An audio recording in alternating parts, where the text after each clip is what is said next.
Hey everyone, it's Friday. Yes, it's current affairs, but I've got a special one tonight.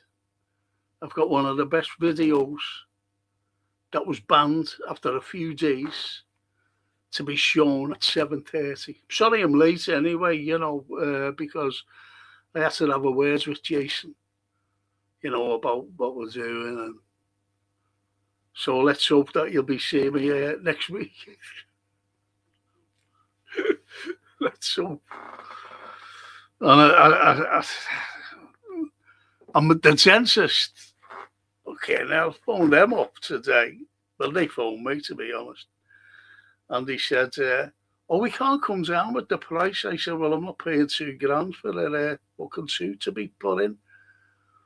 Anyway, our Francis, it was funny, our Francis, she said, Dad, we'll go to Turkey and get it done.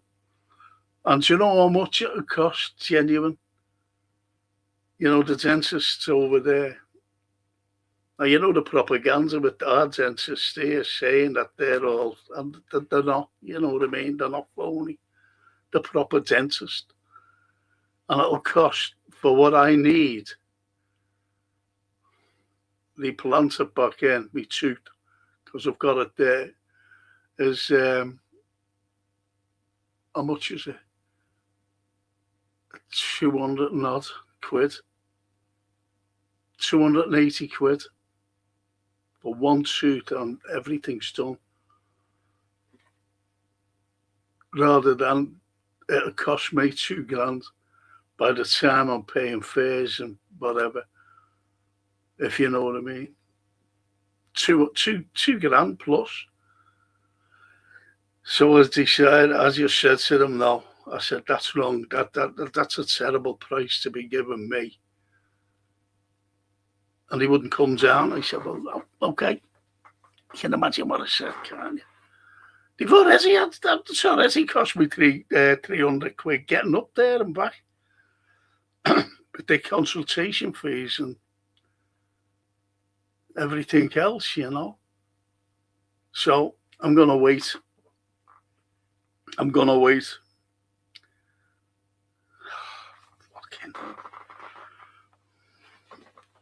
Wait for a decent dentist to say, this is what we charge you. Because you're dead old. We remember you building the pyramids. You're that old. Yeah, okay. So I'll just wait for that. It's nuts, isn't it? Absolutely nuts. Ironside. I've heard of this fella. Ironside. And he's gave a quote here. The ultimate measure of a man is not where he stands in moments of comfort and convenience, but where he stands at times of challenge and controversy. Sadly, attributes missing from our current Prime Minister. Yes. And he won't step down. He won't step down. Which is sad. It's sad. I don't know whether it's sad or shameless, to be honest. I think it's whatever you call him. Shameless. I call him shameless. Because he's brought the country. Look, as soon as he came in, I said, right, let's see what this fella can do. A Labour leader. Let's see what he can do. Because, there were people who were saying, like, hang on a minute. You just all got a fucking baldy head, don't they? But anyway, as you said, let's see what he can do. And the first thing he done was to invite BlackRock into our country. BlackRock wants to own everything. And where do they come from, BlackRock? Hang on a minute. The deep state of America. When you watch this tonight, I will pause at certain points, but at certain points I will definitely pause. And it's about JP Morgan. You know the banker? JP Morgan.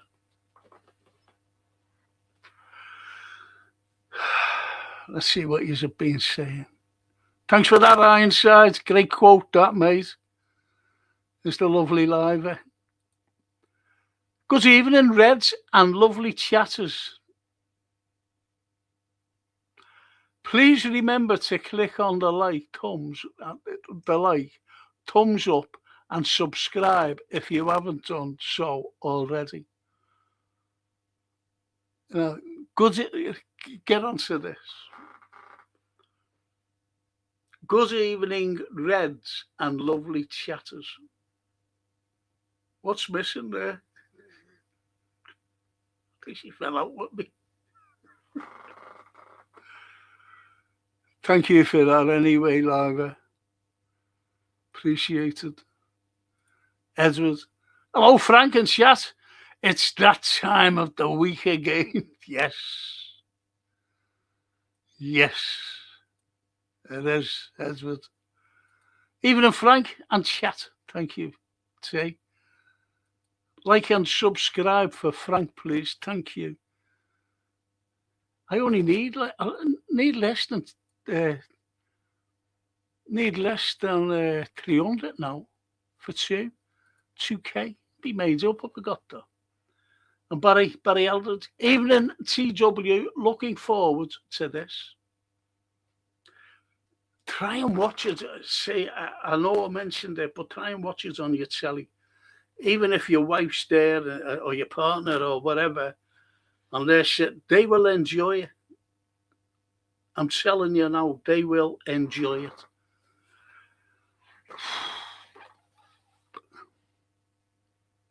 And alive. Frank, I went to see Anthony's exhibition. He's a great artist over different media. There's a portrait of you too. Yeah, he did me. But he hasn't spoken. I don't know where he is.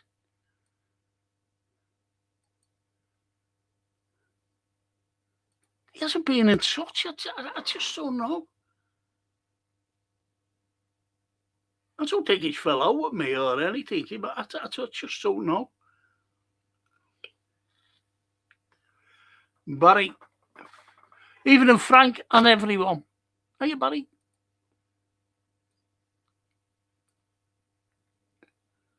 And Jeanette. Jane O'Keefe, I'm sorry. Evening, Frank and all. Evening, Jane. Evening, sweetheart. Big up, Barry. Yes, going to be a good one. Yes. It is, I'm telling you. Christopher. Hi, Frank and everyone. Like and subscribe. Thank you, Christopher. Thank you for that.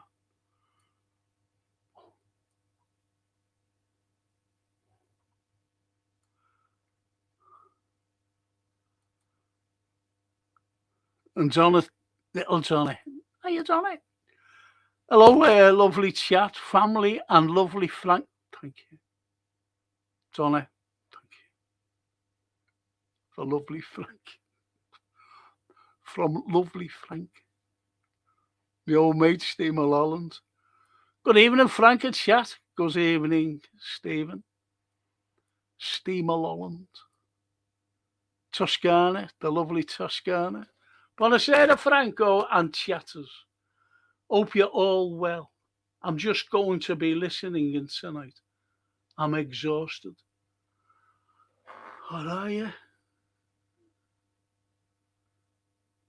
I hope nothing's wrong with you, Tosk. Honestly.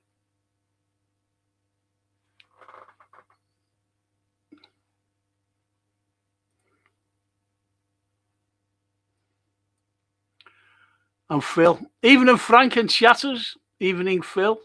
Great to see you.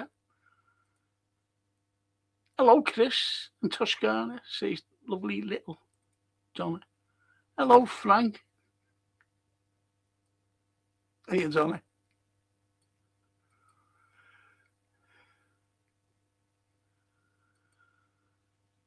And Phil says, unfortunately, Starmer has to get us tied in with the EU and declaration of NATO war versus Russia. He needs, I know what he fucking needs if he starts that.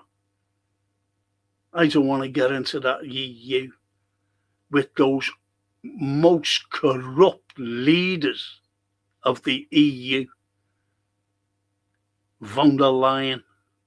She's known as Von der Leyen. She's corrupt. And he wants to get into them. It really sickens me.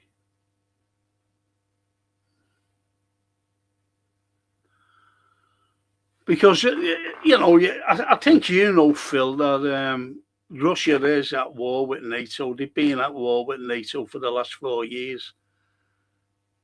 Because Ukraine's got no troops. They're all NATO fellas in Ukraine, uniforms, getting slaughtered. And I tell you what, the way the Zelensky's going on and threatening the Russian people on, Victory Day, the glorious Victory Day, the glorious war, big mistake. Big mistake, because they've already been warned not by Putin, but by the military, the Russian military, saying you better leave Kiev. Leave your embassies, leave everything, and the civilians as well, leave Kiev, because they're going to flatten it. And if they don't, and call him Putin's bluff, I think Putin will be in a big trouble. He's not in trouble now because the people love him, but they're threatening their parade. And if he doesn't carry out the threats that his military have said, they've expressed it, flatten the city centre of Kiev. That's what they'll do. And it wouldn't surprise me, with the military leading it, they go after Zelensky himself. That pudding. That corrupt pudding.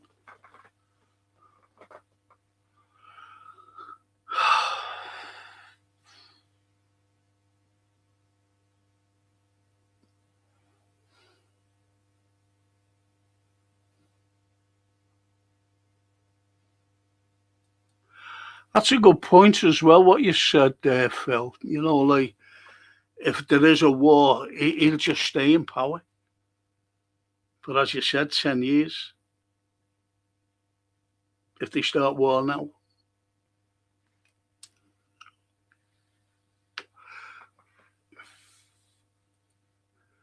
Frank, you weren't here when I posted it. Do you mean good evening, chatters and everything? Of course it wasn't. But thank you nevertheless. Lovely. Liver.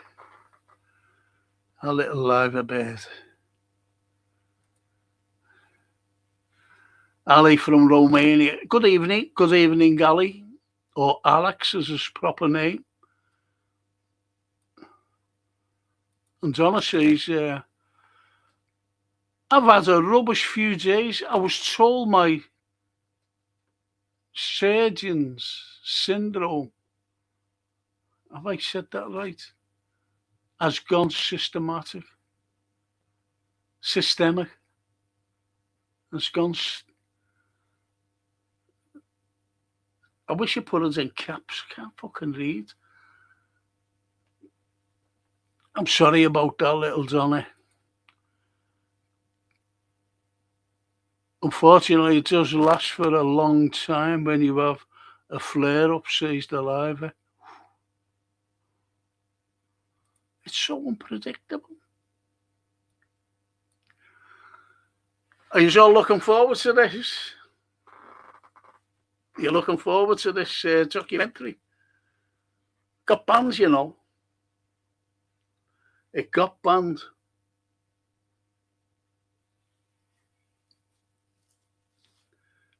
And as I said, I had a copy of it. But it'll be better if you watched it on the telly. It really would. And it could be the last time you'll be seeing me. Johan's going mad. Oh, there he is there. Don't do it, Frank. Don't do it. Don't break anything. There he is, yeah. Good evening, Frank and legends. All aboard the ship of truth. Truth. Fake star, isn't it? Oh, that's a crack. The ship of truth is going to set sail soon. Smash the likes before we begin. Thank you, Johan. Thank you, Johan, my good friend. Little Lynn. Even a Frank and gang. Hey, Lynn. And lovely Jane says, yes, Frank, looking forward to it. Thank you. And thank you for the caps, by the way. And little Donna says, but tonight I'm good seeing our Frank.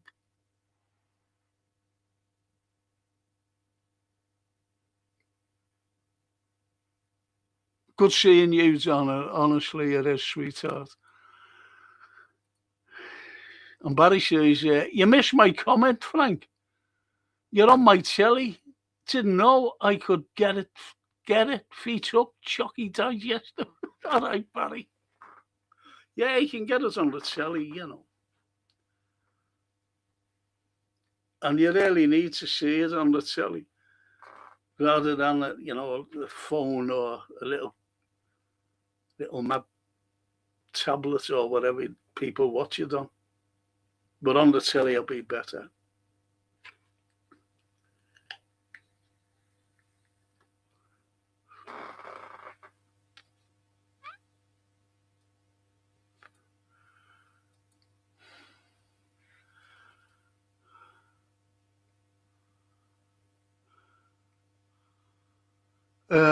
Frank, you should look at going to have your tooth done in Romania. Apparently, it's better than Turkey. Really? Honestly, I've got to get it done. I can't go around. I can't say F off properly.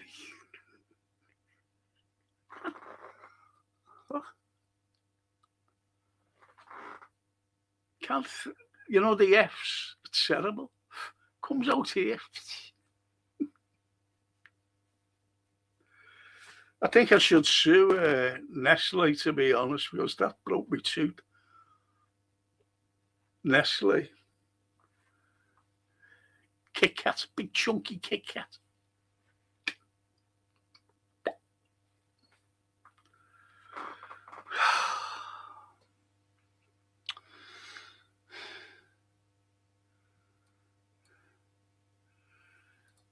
Sue, hiya, Sue. Hiya, sweetheart. Hiya, Frank. How about coming along to our local history group in the Florrie and giving us a talk. The Florrie, I used to go there, didn't I, years ago?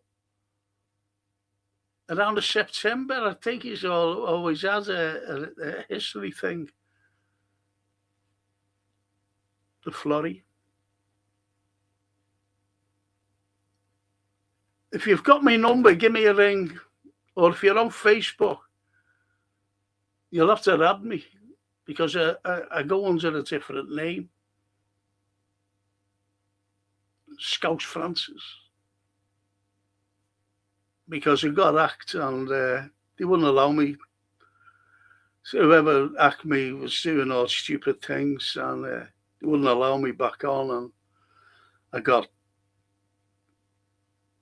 banned. And I lost a lot of friends, actually, and I mean a lot of friends. And obviously, when I got back on it, they didn't know who I was. They only knew me as me, my name.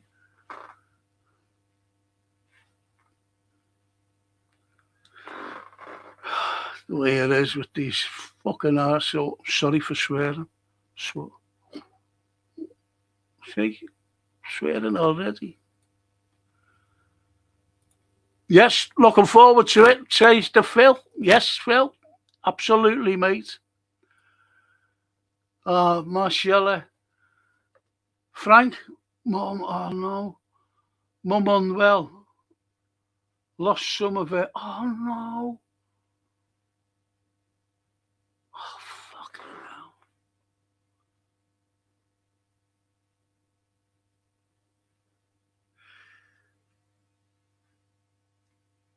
Do me a favour, Marcella. Send an email, to the description below. Send me an email. And Jason will pass it on to me. And I want you to send some details. I want you to send your phone number or something. Okay. Please do that for me. Thank you, Marcella.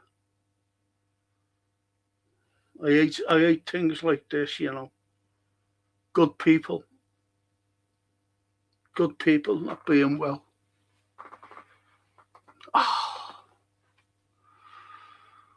Oh, Jesus. Please do that for me, Marcella. Just send me an email. Send it to the description. Please. Thank you. I've got us on, Frank, waiting patiently, says Barry Aldridge. I'll be doing it in a few minutes after I do these. And Ali says, it says you should believe me, just went today at the dentist. Oh, is that you? Oh, right. Can I yell at that now? And Linda, can everyone type in large print to help Frank? Thank you. Thank you, Linda. And Christopher, Marcella, send Bella our love. That's lovely, though. That's lovely. Donna, Sue, tell me about the Florrie later, as I don't live far.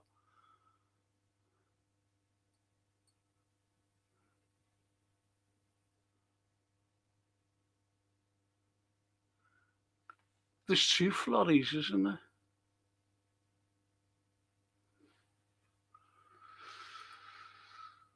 Toscana, I'm so sorry, Marcella. Please give your mum my love and best wishes. And everyone else's, to be honest, Marcella.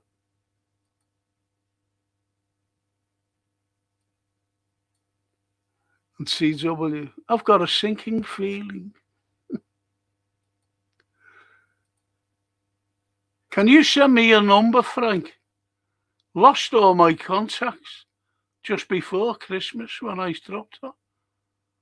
Oh, is that why you haven't been in touch? Okay. All right, Lynn. Honest, I will. Okay, Frank, will do. Thank you. Thank you, Marcella. Thank you. Okay. I'm going to start this now and watch it. You can even, you can comment if you want, but I won't read them out. I've got to watch it, in full as myself. So, and to spot, if I start commenting, if you know what I mean, it'll put you off, and you might miss bits. Very important, this. It's very important. So please watch it. And I'm going to start it now. Okay? It's going to start. Watch it. Hang on a minute. I've got a message.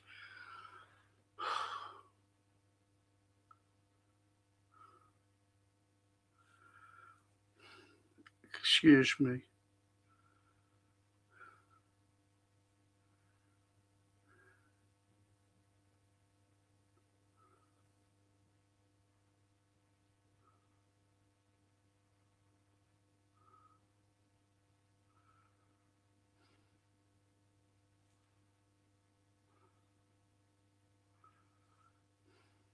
Sorry about this, people.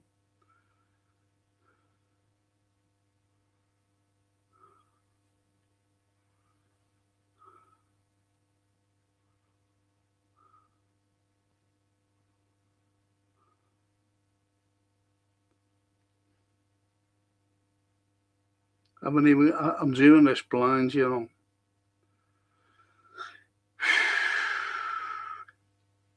Excuse me.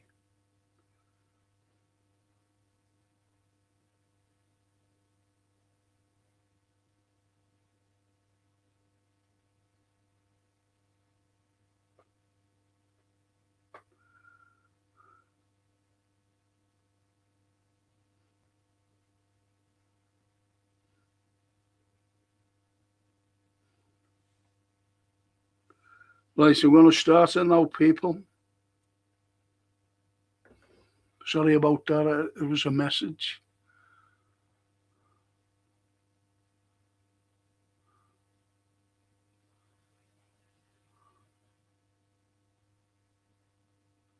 I'll get on to you, Jan. Okay. Here it is. I'm starting it right now. I hope you enjoy it.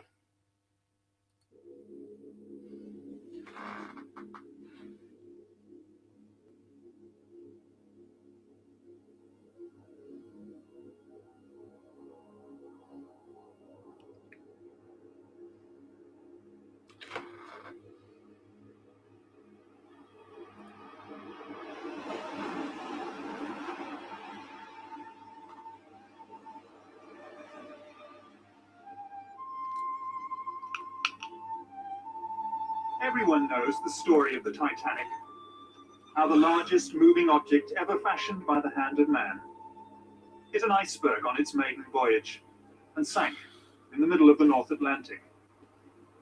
1,500 lives were lost. The tragedy has been well documented in books and on film. No matter how often the story is told, it never fails to capture our imagination. Yet, it is a story that has left many questions unanswered. Now, for the first time, we take a fresh look at some of the mysteries surrounding the Titanic and reveal evidence that leads to a compelling and shocking hypothesis: that the ship that plummeted 2 miles to the bottom of the sea was not the Titanic, but its sister ship, the Olympic.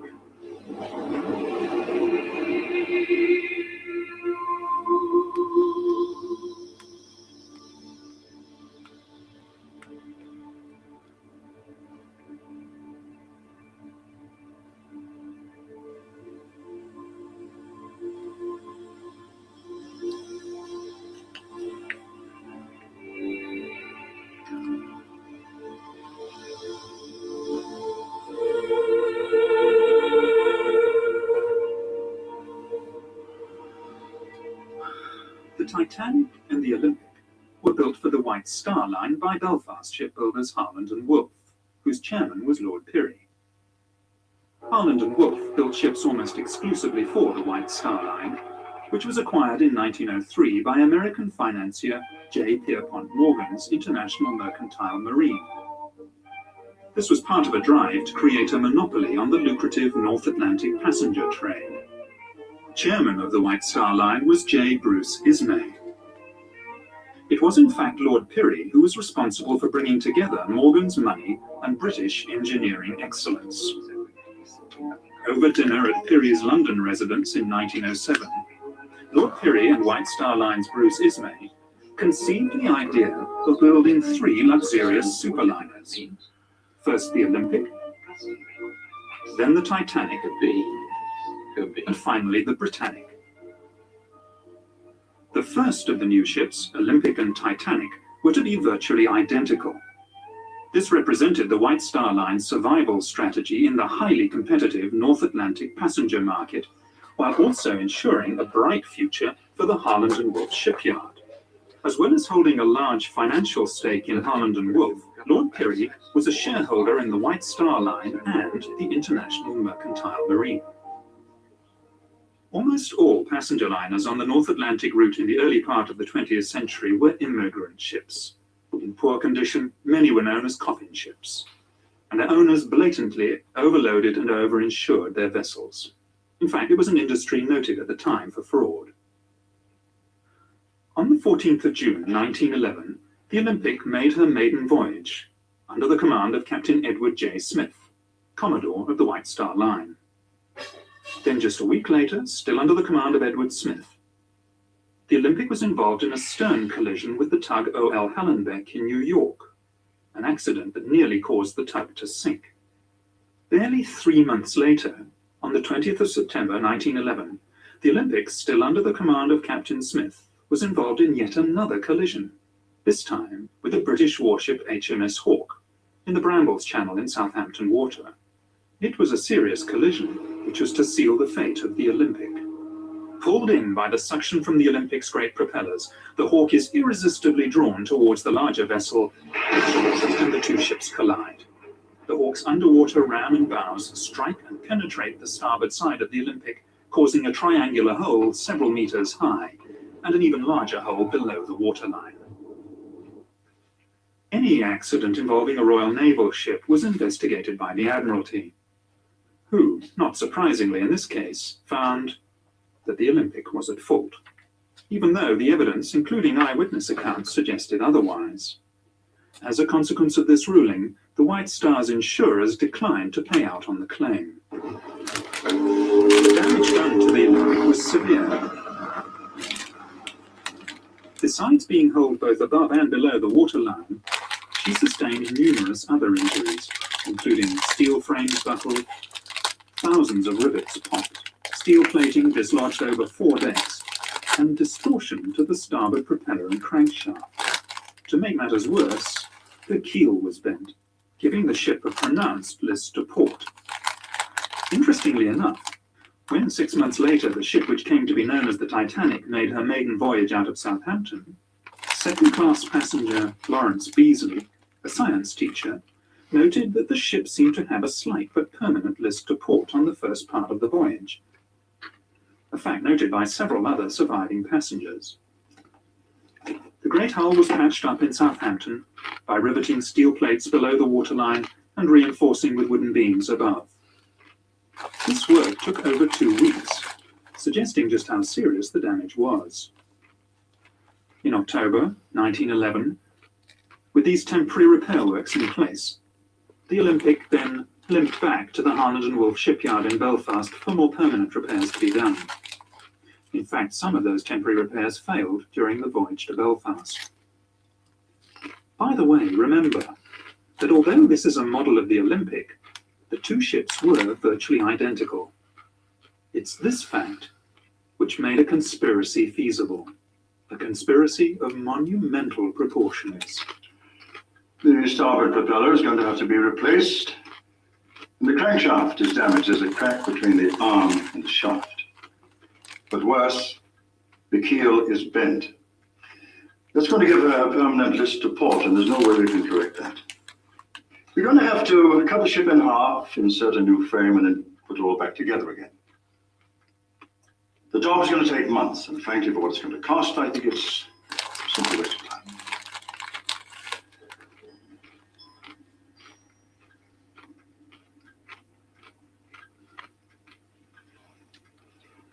Can you not just patch her up till Titanic is ready? Well, we could put in a bulkhead to strengthen her. But to be honest, sir, she will never pass another Board of Trade inspection. In Belfast, the Titanic was nearing completion, but all work on her stopped so that every effort could be put into the repair of the Olympic. This work took 7 weeks instead of the 2 weeks originally planned, and involved replacing steel plates along fully 1/3 of the starboard side of the ship. Another indication that the damage was far worse than was originally thought. Now look at this. This is a film of the Olympic backing out of the dock in New York. You can see where she's been patched up on her starboard side. It's a huge area. And that's just the damage above the waterline. In order to get the Olympic back to sea and earning a profit as soon as possible, the starboard propeller, stamped with the Titanic's number 401 and not yet fitted to the Titanic, was fitted to the Olympic. This is a fact of some considerable significance, as we shall find out later. The Olympic's troubles, however, were only just beginning. After leaving New York Harbor on the 24th of February 1912, she ran over a sunken wreck off the Grand Banks and threw a propeller blade again on this starboard side. The loss of the propeller blade shock-loaded the engine and drive shaft and placed enormous stresses on the already weakened liner. She limped back to Southampton on only one engine, arriving there on the 28th of February.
All crockery, linen and so on was White Star standard issue, interchangeable from ship to ship.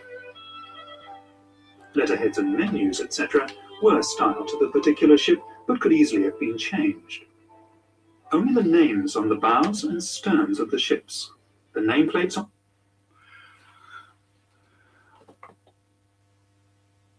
Jane said no sound. Barry says, hang on a sec. I'm awfully sorry about this.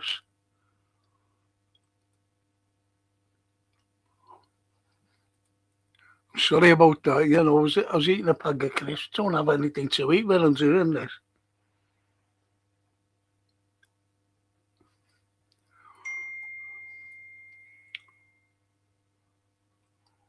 Hang on.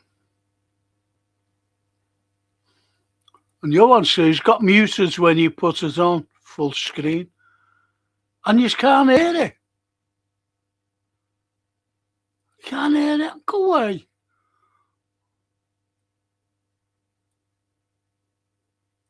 Oh, this is ridiculous, this.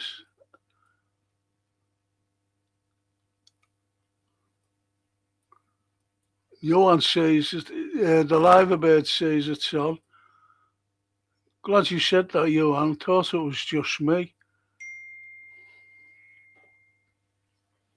Hang on a sec, people. I'm awfully sorry about this. I didn't want to...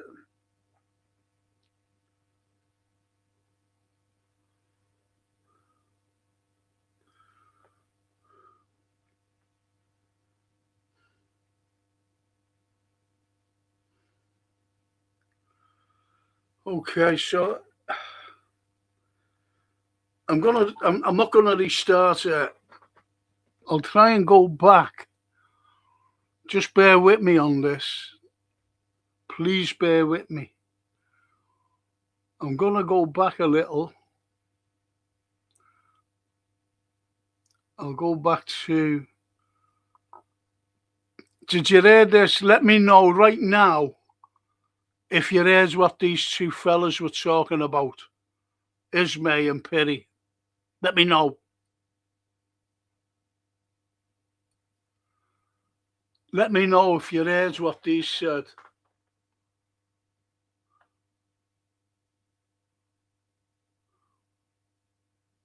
So you never heard, okay, I'll, because this is very important.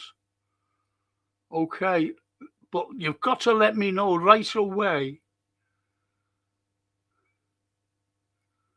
You've got to let me know right away if you can hear it. on the River Lagan, and that was when the decision to switch them could have been made. You can't be serious.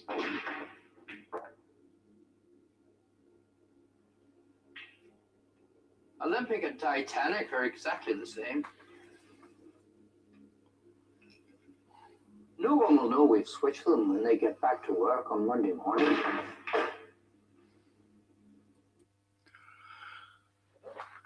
I've got yes and no there.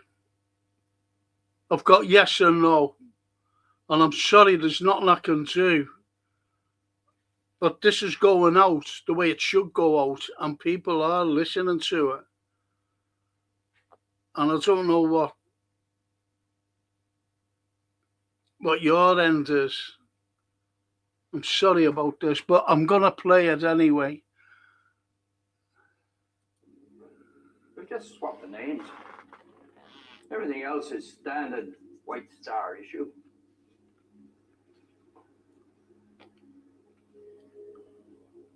I have some boys at the yard who'll do the job for a couple of £100 each. Say nothing.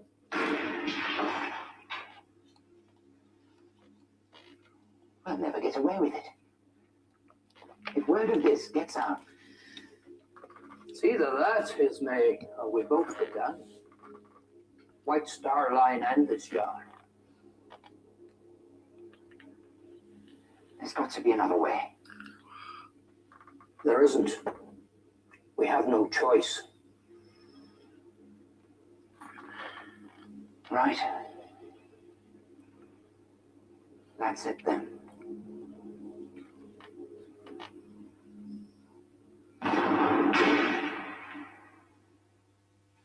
Switching the two ships would have been a remarkably simple undertaking. There were no members of the press poking around or roving TV crews looking for a story. Even photography was in its infancy at the time. And generally, people believed what they were told to be the truth. All crockery, linen and so on was White Star standard issue, interchangeable from ship to ship. Letterheads and menus, etc. were styled to the particular ship, but could easily have been changed. Only the names on the bows and sterns of the ships, the nameplates on the lifeboats, and 48 lifebelts would have to be swapped. This could easily have been achieved using a very small crew, literally over a weekend. And it's highly unlikely that anyone would have noticed a switch when they returned to work on Monday morning. White Star often used photographs, both exterior and interior, of the Olympic as the Titanic in their advertisements and press releases. Both ships had tiled and linoleum flooring. Yet, just days before Titanic's maiden voyage, Ismay, chairman of the White Star Line, ordered her floors to be carpeted. Was this to cover Olympic's worn linoleum floors? The Harland and Wolff Yard was a vast labyrinth of buildings and workshops, as well as machinery and ships in various stages of completion. Any unusual activity would hardly be noticed. The social order of the day was such that the majority of the workers would never have thought to question their betters. They lived in a time when the majority of the population were told what to think, where to go, what to do, and when to do it. It was also a lot easier in the early years of the century to bribe or even bully men into towing the company line, as we shall see when the surviving crew members return to Britain. There was no social security safety net for the unemployed, and companies had the power to dismiss whole families of workers if one of them did not do as he was told. There's a wee scam going on here, and the bosses are in on it. They switched those ships 2 weeks ago, and I know it. Listen to me, Paddy. Any more talk from you about two ships being swapped over, and you'll end up at the bottom of the River Lagan. So remember that when you get back to your wife and your 17 kids. You Irish scum. The Olympics' original sea trials, conducted by the Board of Trade, lasted 2 full days, while the ship was put through its paces. Strangely, the Titanic's sea trials were a most peremptory affair. No strenuous manoeuvres were carried out, and the inspection was over in time for lunch. Of course, by now the switch had taken place. The collision between the Olympic and HMS Hawke was by no means Captain Smith's first incident at sea. In fact, he had one of the worst professional records of his day. The Commodore of the White Star Line was a show-off, who liked to drive his ships as though they were giant speedboats, and he damaged a few in his time. The 3 incidents involving the Olympic, which probably damaged her permanently, must have put him in a very serious position in the eyes of his employers. Could he perhaps have been summoned by J. Bruce Ismay, chairman of the White Star Line, once it became obvious that the Olympic was a write-off? If so, it would have been a meeting with the very gravest of consequences. Oh, come now, EJ. We've always been good to you. Kept you in brandy and cigars. Besides, it's not going to be that difficult. You've broken a few of our ships, EJ. The Republic, the Germanic, the Coptic. And when that fire broke out on the Majestic and those crewmen were killed, yes, I know you denied it had ever happened, but we did know. We gave you command of the Olympic, and look what a disaster that's turned out to be. And we always paid you well, EJ. Look, it's not for me.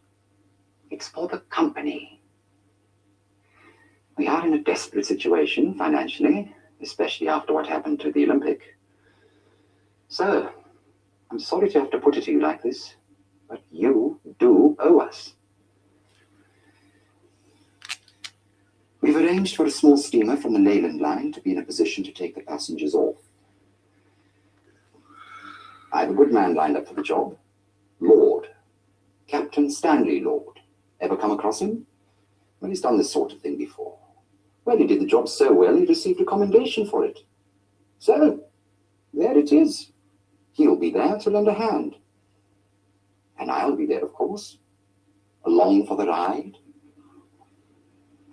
All right, then I want to choose my own officers. Yes. Of course, EJ. And you can trust him. At the time of Titanic's maiden voyage, Britain was in the grip of a coal strike. Fuel was in short supply, and ships and men were laid up in Southampton. And yet, White Star Line had difficulty finding firemen and greasers to work below decks on the Titanic. After steaming from Belfast to Southampton, all but 2 of the firemen aboard the ill-fated liner refused to sign up again in Southampton for the voyage across the Atlantic, preferring to wait for employment on another ship. All these men, in the middle of a coal strike, with so many thousands laid off, what did they know? Shortly before Titanic sailed, Chief Officer Wilde, who was to lose his life 3 nights later, wrote a letter to his sister, in which he said, "I still don't like this ship." Strange thing for a man to say, who had just set foot on board the day before. Unless, of course, he realized he was actually on his old ship Olympic. It's strange to think that as the Olympic, now renamed the Titanic, was preparing to make her second maiden voyage, the ship that started out life as the Titanic and was now called the Olympic had to enter her working life with no fanfare at all. The Olympic's original maiden voyage was fully subscribed, whereas her second, this time as the Titanic, was only about half full, and that in the middle of a coal strike when passengers were queuing up to get to America. First-class passengers on other White Star ships were only offered second-class berths on Titanic, even though we know that first-class cabins were available. It's almost as though White Star Line didn't want that many people on board. By the way, when I refer to the Titanic from this time on, I want you to remember that I'm actually talking about the ship that started out its life as the Olympic, but which we believe by this stage had been switched and taken on the identity of the Titanic. The coal strike is important for another, possibly more sinister reason. Most other ships were desperate for coal, and passengers and cargo destined for the New World were stuck in Europe. Yet, the Leyland liner Californian, under the command of Captain Stanley Lord, left the destined for the New World was stuck in Europe. Yet, the Leyland liner Californian, under the command of Captain Stanley Lord, left the port of London on the 5th of April, 1912, just 5 days before Titanic's departure from Southampton, not only fully coaled, but apart from her own crew, empty of passengers. With more than enough coal to get her to the United States, she headed off into the middle of the Atlantic at full speed, empty, apart from a cargo of woolen sweaters.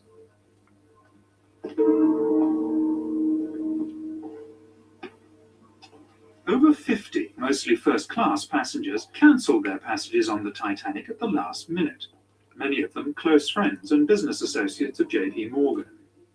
Morgan himself cancelled his passage at the 11th hour, despite having the best suite on the ship, claiming illness.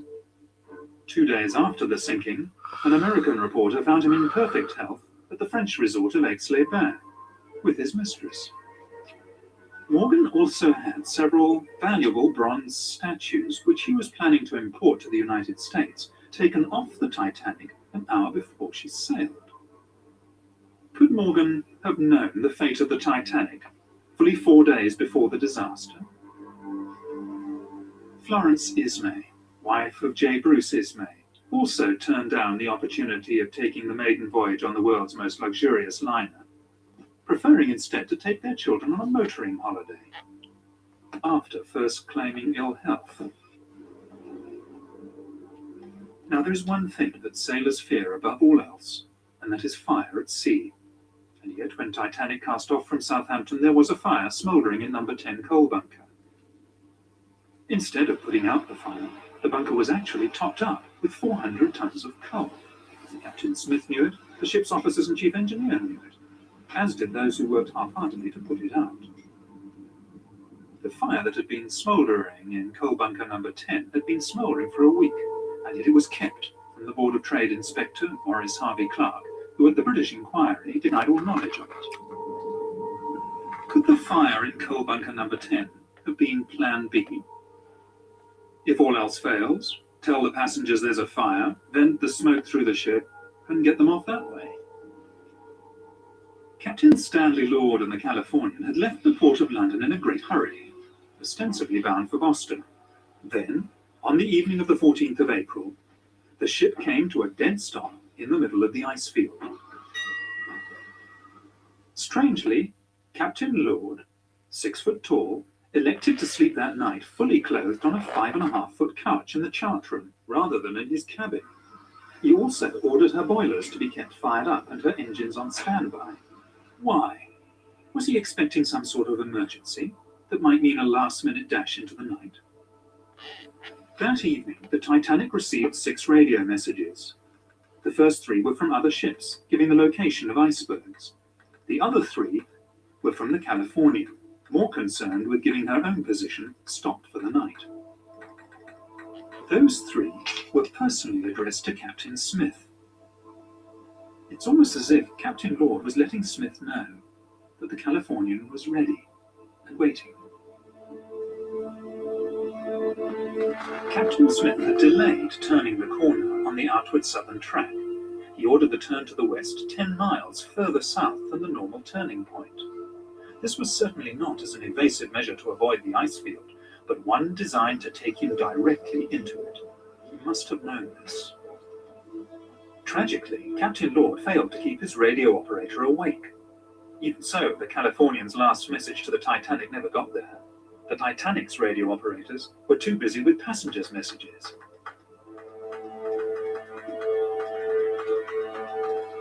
It was standard practice of the day for captains to run their ships at full speed through the ice field. Any object large enough to damage an iron steamship would be seen in plenty of time to avoid it. Other ships in the vicinity cruised on at full speed on that night, so in that respect Captain Smith was by no means unique. So why, then, was the Californian stopped? Had she reached her destination, and was she now waiting? Sometime before 11 p.m., lookouts Fred Fleet and Reginald Lee came on watch and climbed to the crow's nest. Captain Smith retired for the night, but coincidentally, like Stanley Lord, he also chose to rest fully clothed, not in his own cabin, but in the chart room behind the bridge, almost as if he expected to be pulled back to the bridge at any moment. It was very cold outside, and few, if any, passengers would have been on deck. First Officer Murdoch was standing on the open part of the starboard side of the bridge when he saw the iceberg about 800 yards ahead. He ordered the ship turned to port and, inexplicably, engines full astern. By reversing the engines, Murdoch was actually increasing the risk of collision, something he must have known. Maybe Murdoch, handpicked by Captain Smith, was deciding to give the iceberg a nudge anyway.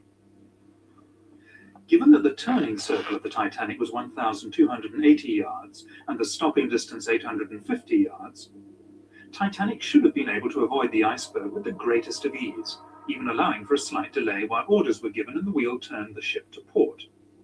So why didn't it?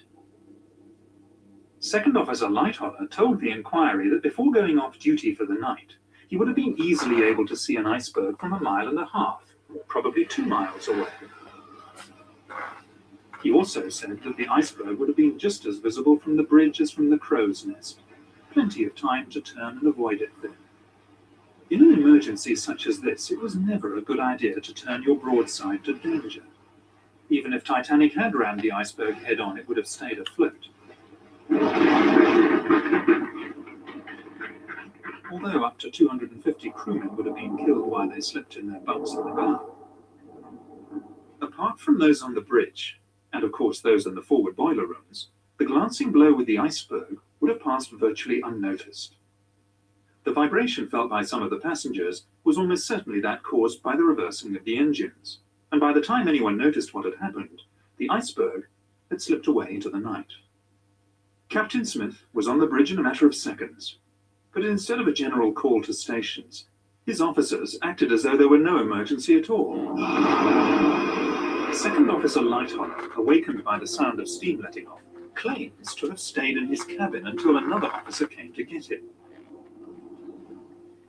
His evidence later, to the effect that he had stayed there because he was off duty and thought he should stay where he would expect to be found, simply does not ring true.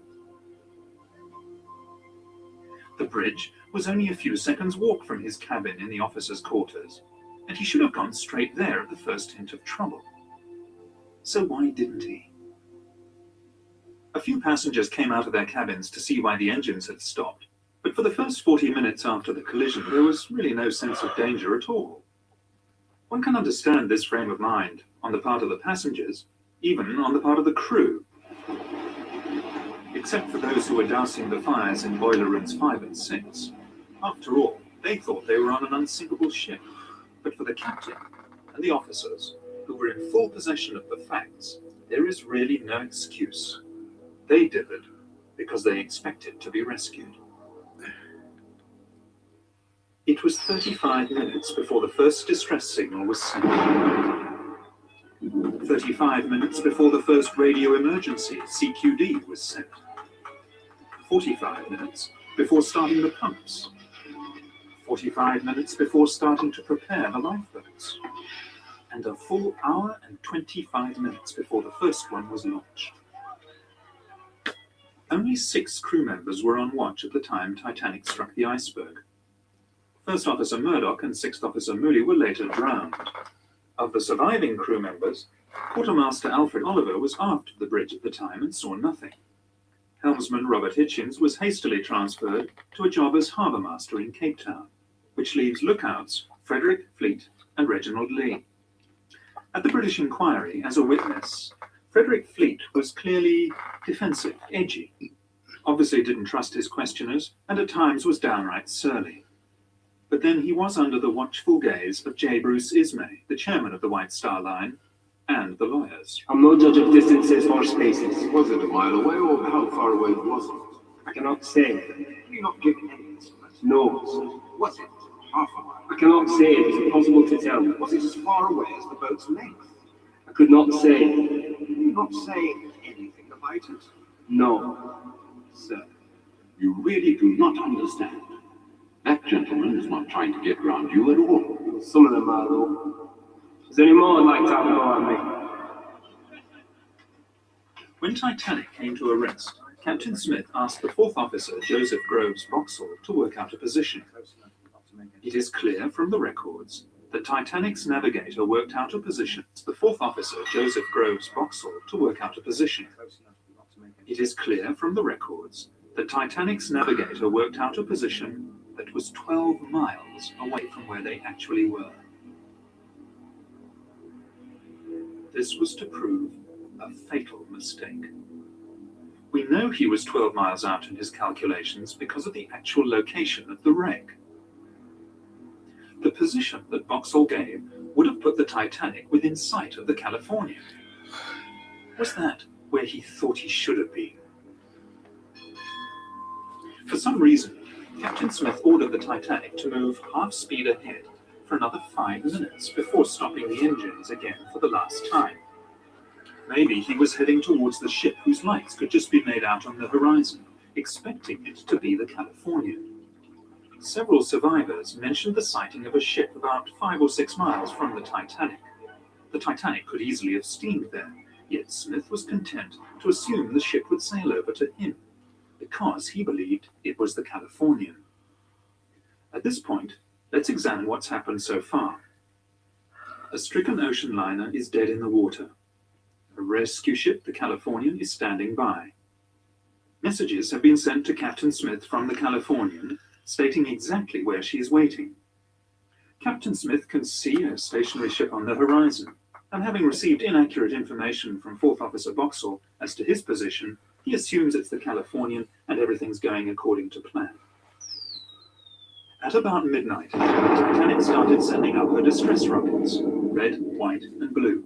Rockets could also be seen from the bridge of the Californian, and this was duly reported to Captain Lord. Captain Lord asked what colour the rockets were. In fact, over the next 2 hours, Lord repeatedly asked his officers about the colour of the rockets. Was he expecting to see red or blue signals? Very likely. But whether he was or not, the answer from the bridge was always the same. Only white rockets could be seen. He therefore, rightly, assumed that the rockets were not coming from the Titanic. Survivors reported that the rockets launched from the bridge of the Titanic soared up several hundred feet into the night sky, bursting with an ear-splitting report. The rockets from the ship that was visible from the Californian only went as high as the top of her mast, and even at 4 to 5 miles distant, the officers would have quite reasonably expected to hear a report, but they heard nothing. It seems most likely that the ship seen from the Californian was a wooden sailing bark called the Samson, conducting illegal seal fishing activities on the ice floes at the time. The white rockets she was firing, to mast height only, were intended to recall her small rowing boats. A few months after the disaster, the captain of the Samson said that he had also seen a large liner firing rockets and that he had not gone to investigate because of his own illegal activities. The Californian's apprentice, Gibson, later testified that he saw only 8 rockets fired from the ship and all white. The Titanic had fired at least 18, possibly as many as 22, and had included red and blue. Titanic survivor Miss Edith Russell said the officers told them all, "Don't worry, the Californian will pick everybody up if you don't come back for breakfast." How could they possibly have known it was the Californian? It's hard to believe in such an emergency, but they were letting lifeboats go half full. They knew the ship was sinking, nobody could be that stupid. But they expected the ship on the horizon to come steaming over. But it was the wrong ship. The Californian was 19 miles away, where Captain Stanley Lord waited for coloured rockets. At around 1 a.m., it must finally have dawned on Captain Smith that the rescue upon which the survival of so many depended was not going to materialise. Now boats are being let go full, and passengers are beginning to panic. As the senior surviving officer, much credence and publicity was given to the evidence of Second Officer Lightholler. I did not leave the Titanic, sir. The Titanic left me. He was evasive in response to pertinent question at the American and British inquiries, out to protect first and foremost his own reputation and then that of the White Star Line. At the British inquiry, he claimed, "The Titanic began her turn to port before the lookout rang down from the crow's nest." How would he have known this? He said he was in his cabin at the time. Lightholler also said at the American inquiry, "There was no mist 10 minutes before the ship struck a berg," flatly contradicting the evidence of the 2 lookouts. And how would he have known this if he was in his cabin?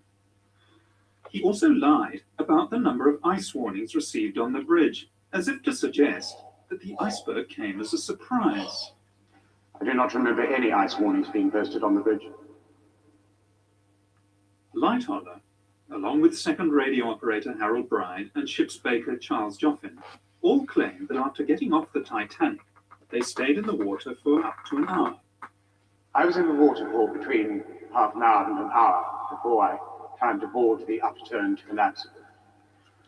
20 of us spent most of the rest of that night balancing on the upturned boat, while I gave the orders. Lean left, lean right." This is quite clearly not possible. We know that the sea temperature that night was between 2 and 3 degrees below freezing. Average life expectancy at that temperature between 3 and 4 minutes. This testimony would simply not stand up today. It is quite clearly fabrication.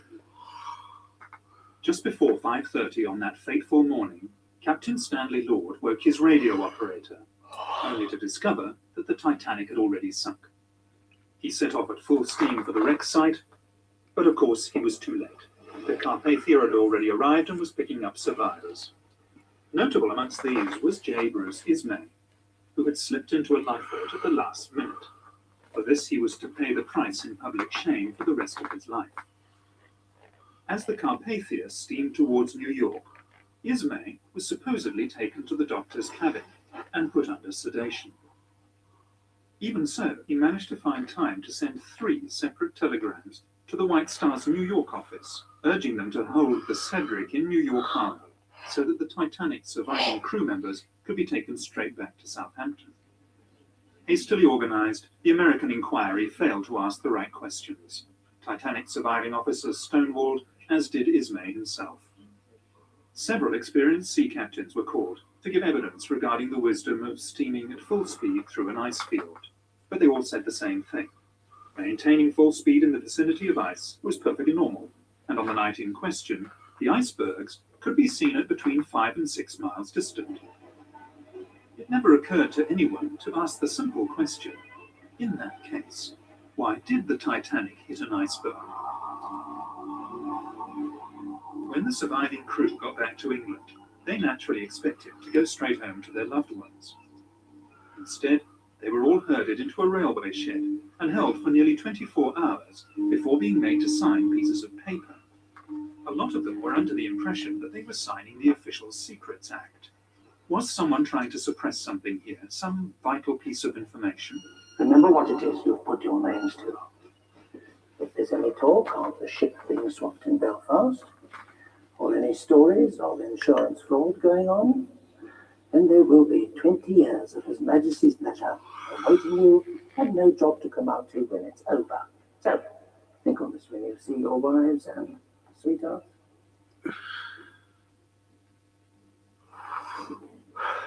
Ismay, Lightoller, and the other surviving officers all came back to England on the steamship Adriatic. There can be little doubt as to the main subject of conversation on their voyage. They were all to be star witnesses in the forthcoming British inquiry.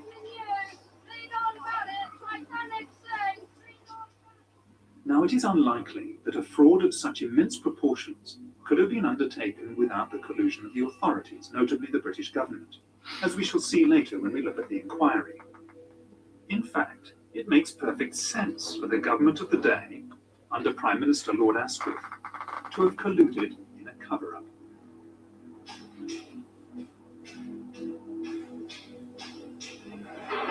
You'll never believe what they've just done.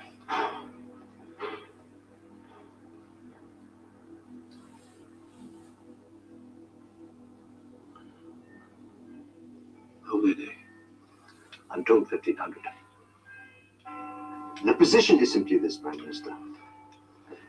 The White Star Line is on the verge of bankruptcy. Now, if White Star were forced to go into liquidation, the Holland and Wolf Yard in Belfast would also be placed in a very precarious position, perhaps even forced to close down. Now, that means that 20,000 men will be laid off, not to mention the effect on all the subsidiary and dependent industries. Quite frankly, it is a political situation we cannot afford, Prime Minister. It's a subsidiary and dependent industries. Quite frankly, it is a political situation we cannot afford, Prime Minister. Alienate the Irish, and we will most certainly lose seats in Belfast. The Fenians, the Republicans, will seize the opportunity. And with our majority gone, we will undoubtedly lose the next election, Prime Minister. There's the chance of a blunder here of unprecedented proportions. We are going to have to go along with this, Prime Minister. I will not see a stain put upon the British government. Not for the White Star Line, not for Holland and Wolf, not for the Irish, and certainly not for the interests of J.P. Morgan. I would also remind you, Prime Minister, that as part of the arrangement for an American company to acquire the White Star Line, J.P. Morgan agreed that this government could requisition his ships as Royal Naval Reserves should the need arise. I would also remind you, Prime Minister, that the situation in Europe is becoming ever more doubtful. If the White Star Line were to go into liquidation, the major creditor would be J.P. Morgan himself. Now, as both owner and banker, he would certainly exercise his rights to seize his assets.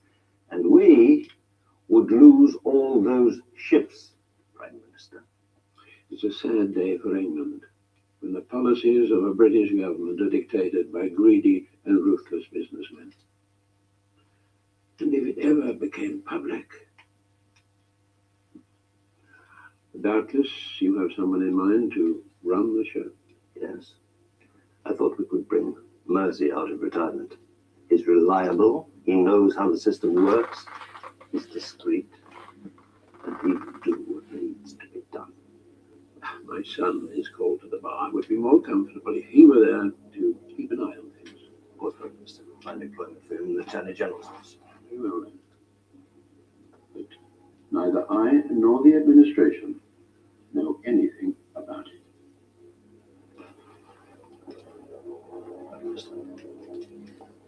So, the Board of Trade inquiry was to be conducted by Lord Mersey, President of the Board of Trade and no stranger to the art of cover-up.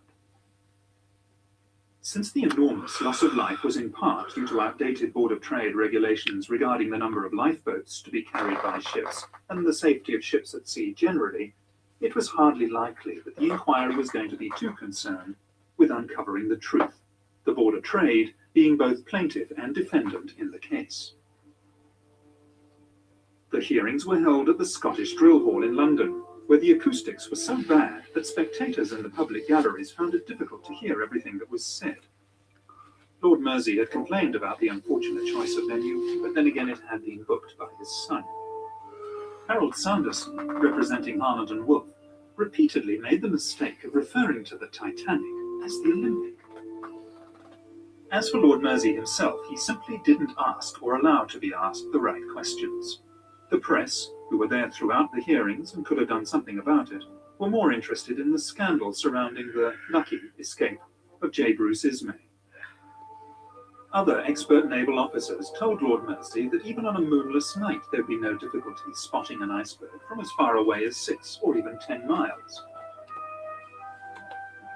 Remember, the full turning circle of the Titanic at top speed was only 3/4 of a mile. The whole British inquiry was a whitewash. Captain Smith would not be blamed because he was no longer alive and could not defend himself. The lookouts were not to blame. The design and construction of the Titanic was not to blame. Neither were her officers or her owners. In fact, no one was to blame, except Captain Lord. Captain Lord stood alone. If Lord Mersey heard anything at the inquiry that he didn't like, he simply ignored it. She looked like a small tramp steamer about 5 miles away. They were firing rockets just after midnight. Altogether, she fired 8 rockets, and all white, and rose no further than the masthead. I think we are all of the opinion that the distress signals, which were seen from the deck of the California, were in fact the distress signals from the Titanic. I went down below to Captain Lord, who was sleeping in the chart room. He asked me again if I was sure there was no colour in the rockets. So I said, no. They were all white. I think the onus of proof in this matter is upon the California. That it will be for the California to satisfy us that they were not the signals of the Titanic. Whenever a Titanic survivor referred to the mystery ship that they'd seen on the horizon, as often as not, Lord Mersey would interject with, "You mean the California?" There was barely an attempt at cross-examination, and, as happened so often, Captain Lord declined to defend himself. Perhaps out of fear that he might reveal his part in the conspiracy. Furthermore, when the inquiry heard from passengers who'd been aboard the Mount Temple that they'd actually seen the Titanic on the horizon and were even close enough to hear the last 2 reports of her rockets, Lord Mersey repeatedly interrupted them. You do not give me the answers that please me. Of course, if Lord Mersey was a party to the cover-up, he would have known about Captain Lord's secret mission and of how the rescue plan failed, largely because of circumstances outside Captain Lord's control. And yet, Lord Mersey repeatedly interrupted the testimony of Californians' officers, and instead accepted evidence against Captain Lord that would have been laughed out of court under normal circumstances. Was Captain Lord being made a scapegoat because he had failed to do what he'd been engaged to do on the night of the disaster? Of course, by highlighting Lord and the Californian, Lord Mersey was drawing attention away from rather more sensitive issues. Titanic's bulkheads should have gone 1 deck higher. It was the Board of Trade's own regulations that allowed Titanic to go to sea with too few lifeboats, and the Board of Trade's inspectors who had been so ready to sign the ship off as fit to go to sea in the first place. Titanic cost $10 million to build, and as a brand new ship would have been insurable for that amount and more. The Olympic, on the other hand, damaged beyond economic repair, would only have been insurable for a much smaller amount. A motive for switching the ships is clear. Normally, White Star Line, when they insured their ships, took on part of the risk themselves, and it was at first thought that Lloyd's of London would only be liable for $7.5 million. Not so. For just 1 week before the maiden voyage of the Titanic, which we now know was in fact the Olympic, White Star Line upped their insurance on the vessel dramatically. And, incredibly, just 5 days after the sinking, Lloyd's paid out $12.5 million.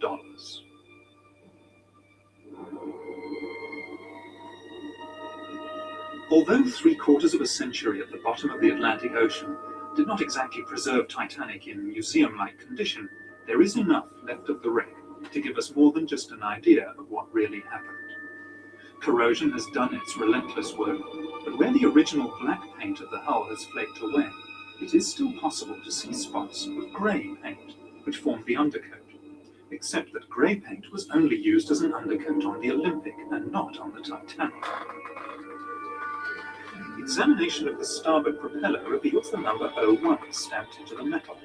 In fairness, there is too much corrosion to make out the number 4 clearly, but remember the starboard propeller, numbered 401 for the Titanic, was put on the Olympic as part of the repairs after the collision with the Hawk.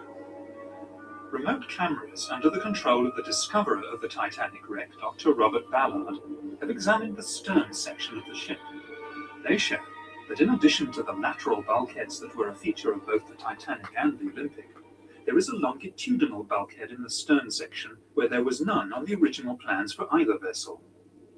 The position of this bulkhead suggests a temporary repair has been carried out to strengthen the keel, a keel perhaps damaged by the collision with HMS Hawk. And finally, a close look at the bow could reveal the most damning evidence of all. In 1986, the French National Oceanographic Institute examined the wreck with Dr. Robert Ballard. One of the things they checked was the name of the ship.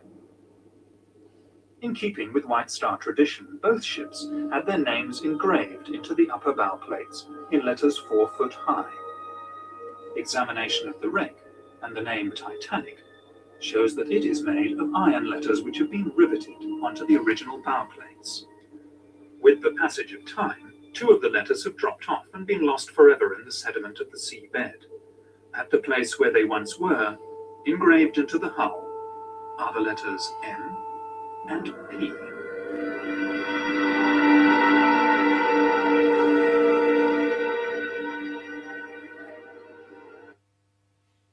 And P.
What did you think of that?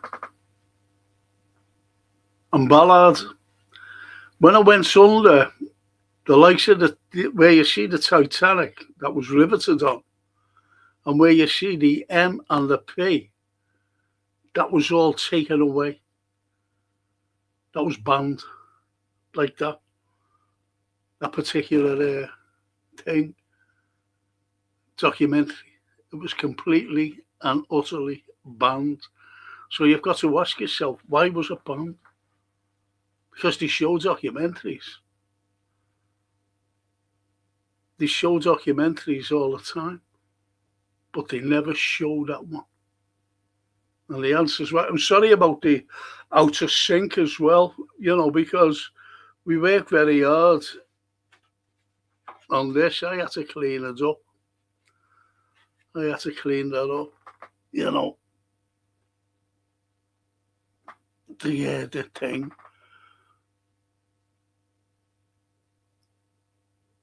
I had to clean it up, and it was very difficult cleaning it up. So it was out of sync and that. Sorry about that. I just want your thoughts on it. Do you believe that, or, there was a cover-up? And don't forget Lord Mersey. He covered up about the Lusitania as well, and he kept Churchill out of it.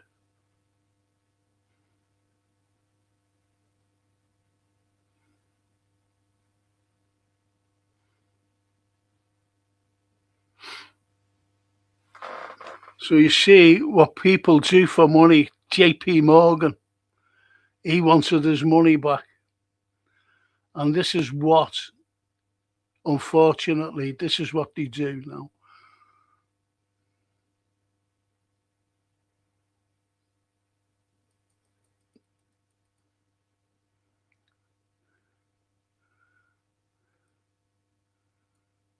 And as Ali says, bear with me on this,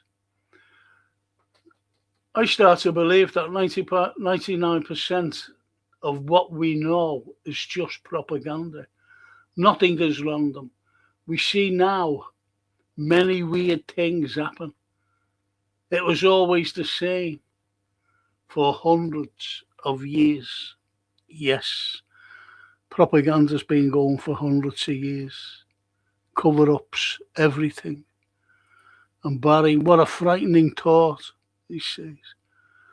And as Johan says, bloody insurance fraud. This is what's going on today. Everything that's going on. You've only got to look at Hungary. And when that fella got in, he gave the gold back to Zelensky. How much was he getting out of it? How much was others getting out of that? That's not going to go to the Hungarian people, to the Ukrainian people. No way. And what Zelensky has? A gold toilet, solid gold toilet. So when Orban kept that gold, he had gold himself to have a toilet made. So money is the root, as they say, of all evil. Insurance fraud, as Johan said. And Phil said, don't worry about inequality. It has been brilliant, mind-boggling. Thank you. Thank you. And the Liver Bird says, why am I not surprised? Men in powerful places will do anything for money. Of course they do. Of course they do. Liver. And Phil says, Frank, I believe the Lusitania was definitely. It's written about in the book. I recommend it to you. You see, the Lusitania, why it was covered up, And it involved Churchill. Churchill wanted the Americans in the First World War. He wanted them to get involved. And he allowed, against strong advice, not to go through this particular part of the waters in the Atlantic, because it was full of U-boats. And he said it'll be taken out. Oh no, he was saying, oh, it'll be okay, it's a passenger ship. This is what Churchill was saying, but he knew that they would sink it. And then the Americans had come into the war, and it was sunk by a U-boat, and America didn't do anything. They never came into the war.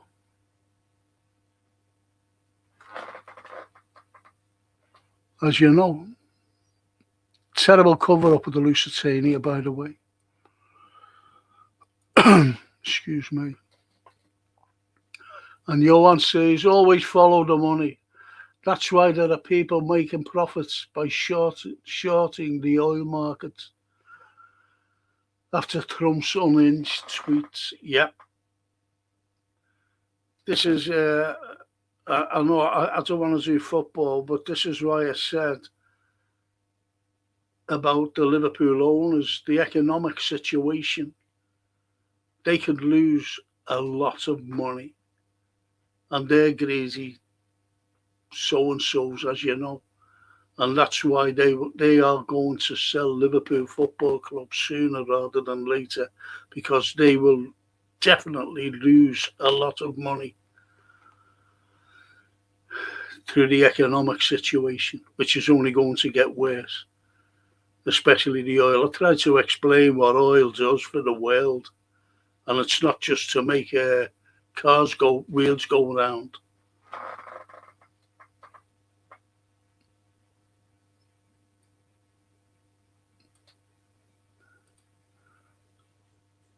And Ali, the problem is that they send money to Zelensky and everything is secret. We are starving. I cannot find one job for 2 years almost. They bring immigrants and give them jobs and houses. What happens?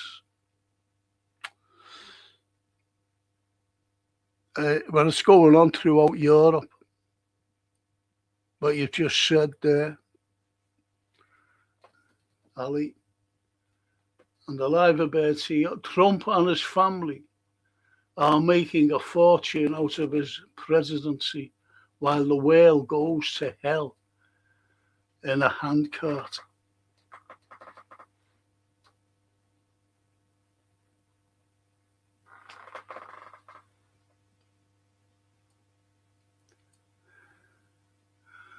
And little Janet, she says, the super rich value more than life. Of course they do. When John Lennon sings a song, Imagine, he said, last night the wife said to me, I forget what it says. Oh boy, when you're dead, you can take nothing with you but your soul. Think. And that's all. You can't take it with you. You can't take anything with you. That's why I don't give a toss about money, mate. Can't take it with you. I help my family out. It's about it. I'll leave me to.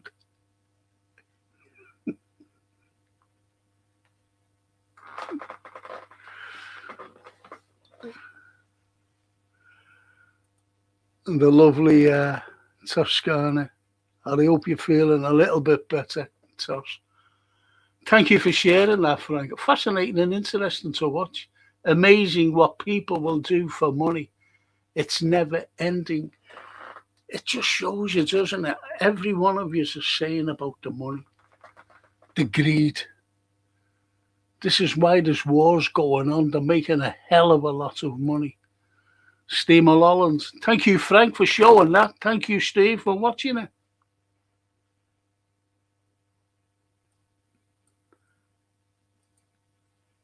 It's probably not as difficult to cover up things these days compared to over 100 years ago. It's incredible. But they do cover up easily enough. You've only got to look at JFK, the cover up over there. You've only got to look at what's being covered up now for the greed of money about Ukraine. Ukraine, I've said on many occasions, is the biggest washing machine in the world today. And they loved it. Listen, if you know that someone is corrupt, and I mean to hear corrupt, the first thing you do if you want to do a scam is go to that corrupt person. And Zelensky and Ukraine is the most corrupt country on the planet. Even the Western press before this Russian SMO, special military operation began, they don't call it a war. But they might do if a few little drones go into the Red Square. Then you'll see a full-out war with the flattening of Kiev itself. And then they can't do nothing because they're being warned. The red line. So you see, that's all for money. All the money. I was listening to Blinken yesterday. Remember the Secretary of State under Biden? And he said all that money that we sent there was coming back to America. He said it yesterday. And that's what's happening. That's why I mentioned about the gold. It's all greed. Now they'll go, oh yeah, well, Ukraine got the gold. It's their gold. But old Ban didn't want to give it back. And this fella got in and he said he's going to follow Oban's policies. But he didn't. I thought he was, but no, like Trump, when he changed his mind about peace. Everyone is making money. And they have been for many years. And who makes a lot of money? Look at JP Morgan, the bankers. You'd even heard it on there. You'd even heard Asquith, and he did say it. When businessmen run countries, that's what he said. He's always said it. And he was right then, and everybody's right now. When they say that it's called the deep state. They never had a name for it back then, but it's called the deep state today.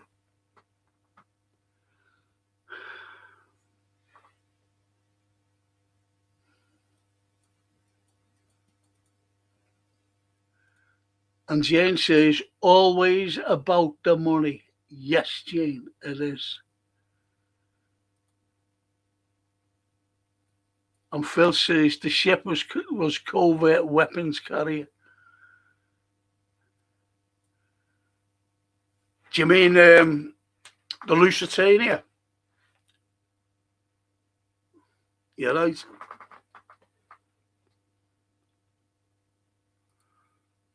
Little Donna. Thank you, Frank, for tonight. Thank you for joining us, Donna. And I hope you get better, sweetheart. I really do.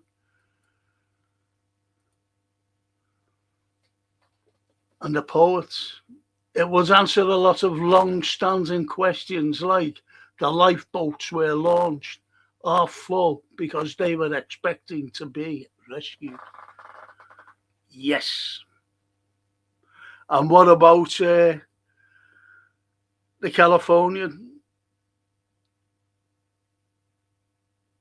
and the cargo of sweaters that they were supposed to be waiting there for them?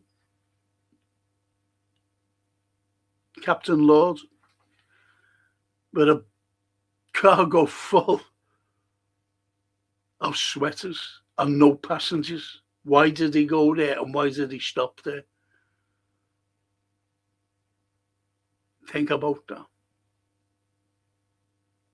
That's why that was banned.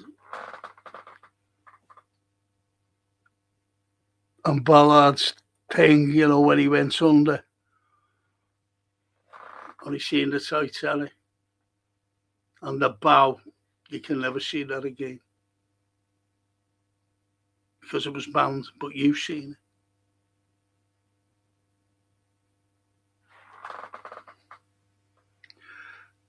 And also when you see all the paint flaking after years of corrosion, and it was grey underneath the black paint that was coming off. It's all grey. And that was the Olympic, painted grey. And the Olympic actually came to Liverpool. The Olympic actually came to Liverpool. And it was all right. When they set it on a launch, maiden voyage or whatever, when they launched it, came to Liverpool. The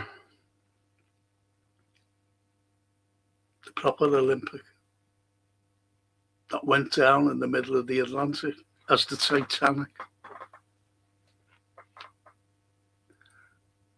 The liver bed.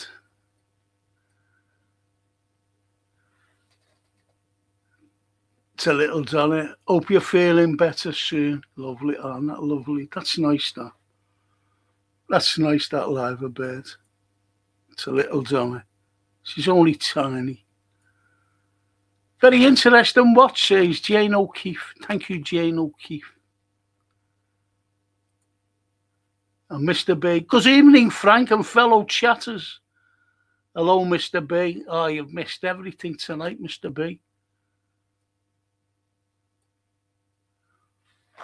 We had George Clooney in because we showed a documentary and he was in it, but he was an extra in it. He wasn't very well known, Played an Irishman, an Irish welder on the Titanic. I had seen a documentary about the bulkheads at number 10. The bulkhead number 10, and they couldn't control the fire problem before it left. So it did, yeah. They couldn't control it. You've got to ask yourself, why did Stevens go down? The designer of it. Why did he go down on it? That's what I would have said in that document. He could have been saved. So you ask why? Because if you're thinking, everything's going to come to the fore, if you know what I mean, everything is going to come to the fore.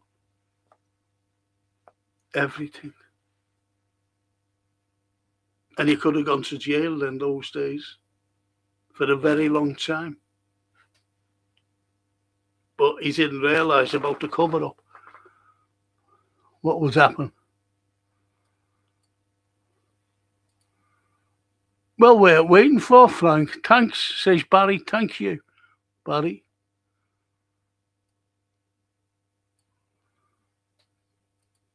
And the liver bird says, my nan used to say, do one good thing for somebody every day without expecting anything. and the world is a kind of place. It shouldn't be about money. If we refuse to play their games, they are stuffed. Like that. Stuffed. Go and stuff yourself. Exactly. I've always said show a little respect to people. Anyone, just show a little respect and you get it back. And that's why I don't like doing football shows anymore. Because it angers me. And I'm not like that. It angers me. And when I do it, and I say to myself, I shouldn't be doing this. Everything angers me about football at the moment. It's frustration. It's anger. It's, I'm not saying faceless people, but people who are running the club now, I'm talking about Liverpool, are faceless. The cowards.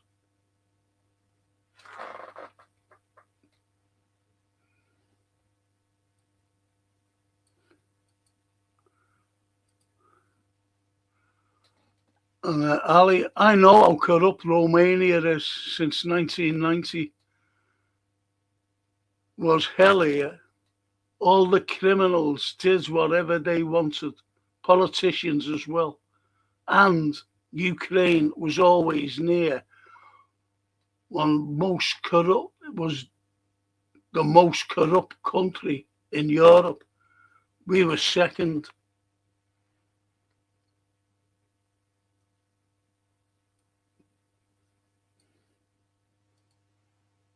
Johan, we should do movie nights more often. That was nice, Frank. Thank you for sharing that with us. And a big shout out to Jason for sorting everything out behind the scenes. I couldn't get it done. That's why it was late. And I had to phone him. And he's got his little grandson. I call him Little Eels, Little Noah. Little cracking little lad. And he's got him staying tonight, you know. Sleep over. And phones him up. And I could hear him in the background, Little Noah. I said, Jason, I can't get it done. And finally he got it done. Sorted it for me.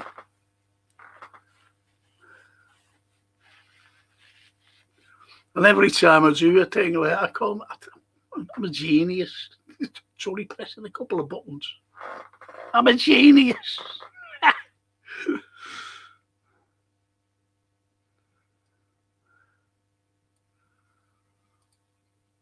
And the poet says, I'm struggling to process what I watched. Everything makes sense now. The Californian parked in the middle of the Atlantic with no passengers and a hold full of woolly jumpers. Sus as fuck. I never saw it was him. It was him. It was that naughty poet. See, remember, I forgot who just said it there before, about, cover-ups and it's only what Tolstoy said. History would be a wonderful thing if it was true. Think about that. And yes, you can see big icebergs. You see icebergs from miles away, especially clear, very cold nights, not misty or anything. You can see them. That could have well easily avoided it. And as the documentary said, yeah, they wanted to nudge you. Think about it.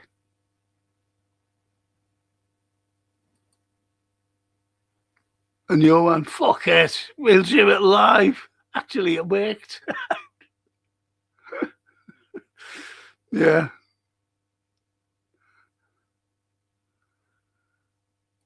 And little Donna say, I was approached to join an exclusive organisation. Was you?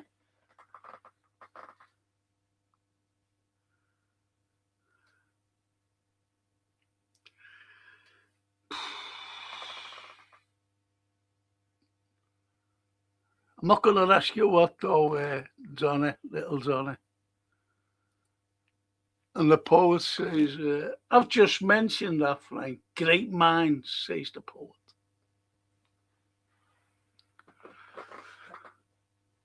Is Liverpool playing tomorrow? I get fucking mixed up with me days. Can you let anyone let me know? Is it tomorrow or Sunday?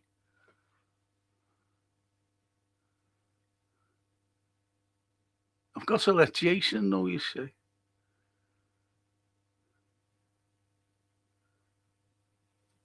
Sorry for the last text. What do you mean, Donna? You said nothing naughty or anything. Unless you said I fell in love with you, Frank. And I'd be disappointed if that was the last text you done. Saying you're sorry. That you're only kidding. You don't love Frank anymore. And Phil, great show, Frank. I have used your Tolstoy quote several times. The truth. And it is. Honestly. It is. Great quote. History would be a wonderful thing if it was true. Propaganda. As Ali said before, propaganda, everything's propaganda. And we all know that. That's it, mate. It would be a wonderful thing if it was true. Absolutely. And little Donna, thanks, Livy, for saying, I hope you're getting better. Ironically, Lord Mersey, yeah, Scouser. But he took the title Mersey. The irony, Donna, the irony. And Michael Dooley. I think they know a lot of us know that the establishment story of history is BS and still lie. Still lie to us. Yeah, they bring us into wars on a lie. They've always have done. I did a paper once on the Second World War. And it's only what, like Trump today. Right, think about this. Trump today, he's gone into, he wants to take Greenland, hasn't he? Just bear me out on this. He's doing a proxy war. Well, America, I'm not just saying Trump, fucking arsehole. They're doing a proxy war in Ukraine. He wants to take Greenland and he wants to go further eastward towards Iceland and Norway and Finland. Right, I know that. So why does he want to go along there? I'll explain a bit later on. Now he went into Venezuela. Right, now he wants to put the tiny hats into South America. One of them's already there. Is that merely of Argentina? And that Machado, whatever the fucking name is, who won the Nobel Peace Prize, which he should never have won. That's why that's corrupt. He'll be putting air in Venezuela very soon, when everything calms down, because the ordinary Venezuelans don't want it. But look at it the way it's going. Now, here's my point. Has anybody said anything to Trump? No. And when you look at Germany, and the politicians there were saying to Hitler, listen, the First World War, they took land off us and put it in another country. two other countries. One of them was Sudetenlands, which they called the Southern of Germany, and they gave it to Czechoslovakia. So Hitler wanted it back. And they also wanted a big part of Poland, because they put some part of Germany in Poland, give it to Poland. So they annexed those two particular parts of Germany. They tried to shrink Germany, you see. And they're saying you'll never rise again, military-wise. After the Second World War. Now Hitler, he's getting advice off everybody. They say we'll have to get our land back, because even then, going back then, the German-speaking people in Poland and Czechoslovakia were saying, "Can you do something for us? We don't want to be part of this country. We're German. This is Germany. It's not Poland. This is Germany. It's not Czechoslovakia." And it was just like what Putin done to save the people in the oblasts. And he's just gone in and taken the oblasts. What did they do to Hitler after he first taken in 1938 the part of Germany out of Czechoslovakia? Nothing. They appeased them, just like Trump being appeased. But he's just doing anything he wants. He's a fucking lunatic.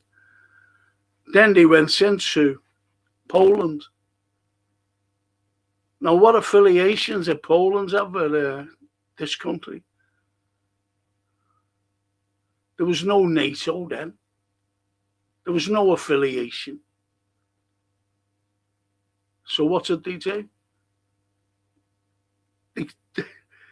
We declared, the British declared war on Germany after going into Poland. Germany didn't declare war on us. And if it would have been left, if they would have just said, okay, Germany wouldn't have taken on Europe. They would have just had their own country. You mightn't agree with that, but that's the way history was working out. They just wanted their land back after the Allies, the good old Allies, decided, we'll give that to Poland, we'll give that to Czechoslovakia, parts of Germany and German-speaking people. So we declared war. And that's why, once we declared war, the might of the German army just stood up. And what does we do? We sent over a big, over 300,000 men to France. And that's when the Germans went on the move to confront us, because they would have just gone straight to Germany. So they confrontation. Biggest mistake Germany made, though, was going into Russia. Russia was staying out of it. Well, the Soviet Union, as it was known then. They was just staying out of it. They said, fuck this, we're not going in. We don't want nothing to do with it. And yet the Germans needed minerals from Russia. And they were trading. The Russians said, well, give us a tank. I'll give, every time they sent a tank over Germany, the minerals that they were getting back, they were making between 5 and 10 tanks. No money exchange. It was just all, barter. like for like. And that's how the Second World War started. Simple as that.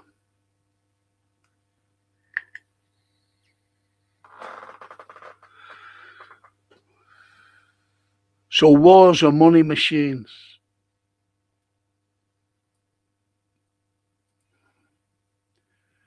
And Phil says, JP Morgan still hugely powerful financial buyer. Yep. Their reputation would be dirt. Yep. Bang on there, Phil.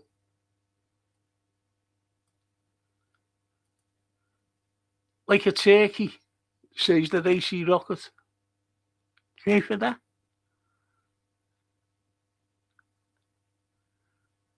For me tooth. Or a turkey shoot.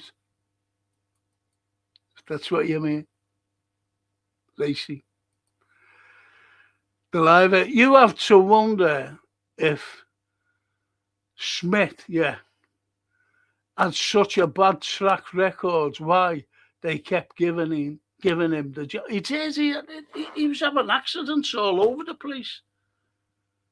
John Smith. I did a cracking little video and about the Titanic. And I went up and filmed outside Ismay's house, Bruce Ismay's house, and John Smith's house. They lived in the same street in Crosby, overlooking the sea.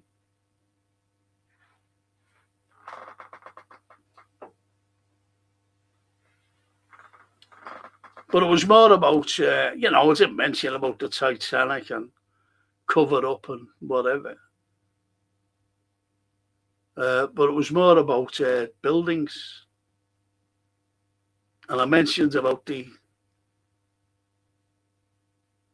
Adelphi Hotel. And Atkinson, the architect, he wanted to immortalise his cousin who went down on the ship. And he designed the smoking room exactly. It's called the Sefton Suite. So if you're ever passing, just go in and have a look at the Sefton Suite, because that's exactly how it was on the Titanic. From the wallpaper to the colouring to everything, even the carpet. And I did something for the BBC, Look North, about it as well. They had me on there.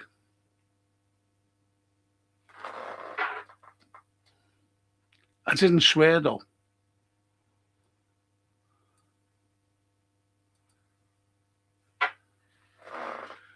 Lord Kitchener got sunk on the Hampshire. Not to worry, the Saints play Middlesbrough tomorrow. And yes, me mum was a Scouser, says Atchie.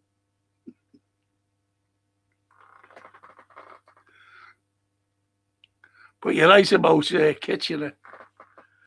The game is gone.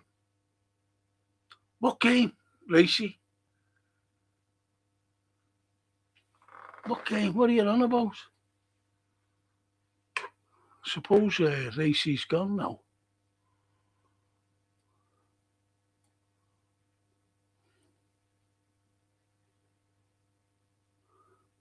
Where am I? Where gone to?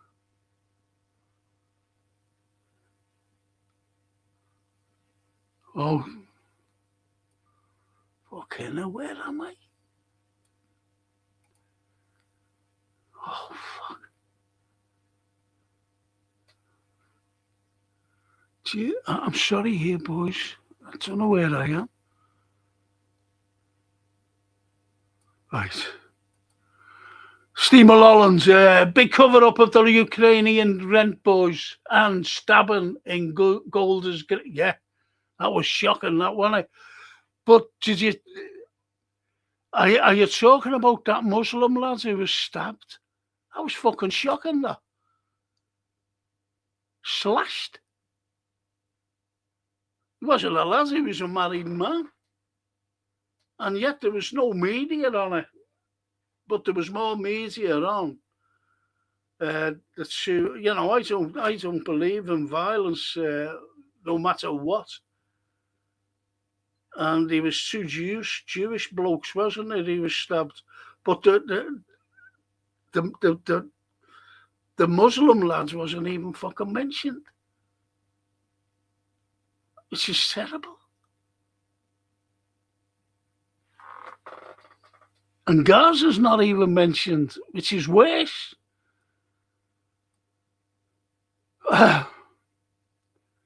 Because so many died, the designer says, the poet Andrews probably thought he'd get hung. And yeah, that's what I said. Did I say Stevens? Andrews. Why did I say Stevens? Yeah, Andrews. That's what I meant. They obviously didn't want to or expect anyone to die, but their plan went tits up.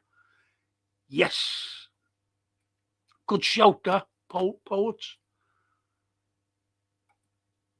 Actually, to Phil Tuachi. Lord Kitchener was on his way to agree terms of German surrender, an honourable end to the war. Those Anglo-American cabal didn't want that. Read prolonging the agony. It's a belter. Everything's prolonged, though, Phil, as you know. Like today, for example. And Ali, what happened now in Europe is happening in Romania for many years. Criminals did whatever they wanted to everybody. I grew up around them. After USA and Russia took control in 1990, everything was a mess.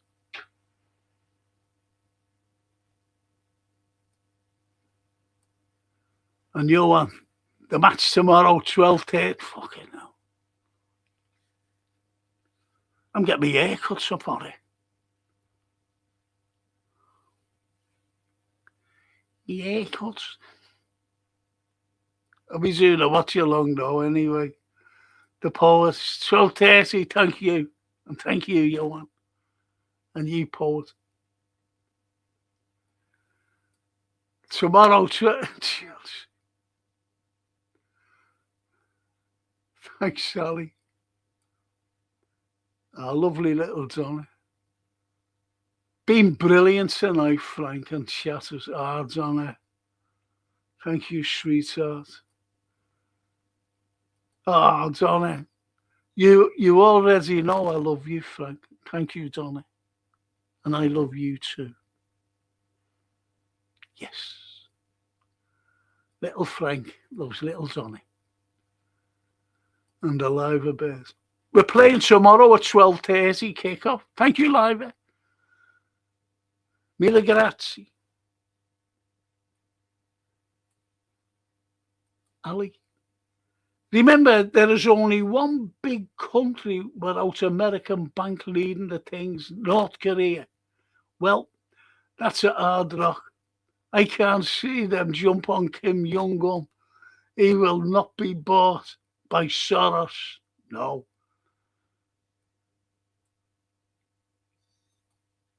No, he won't. Johan. Ali, Iran hasn't fallen yet. No.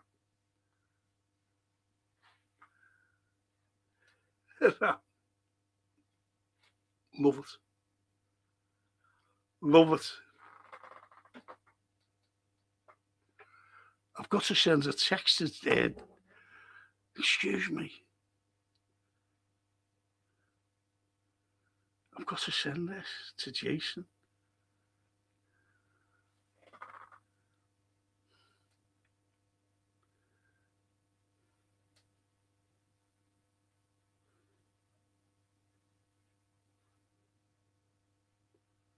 Excuse me.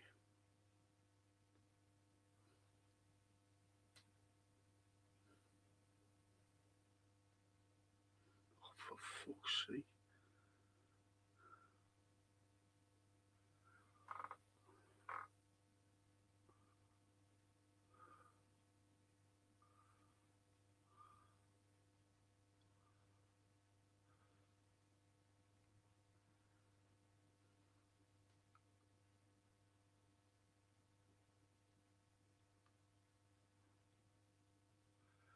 awfully sorry about this, people.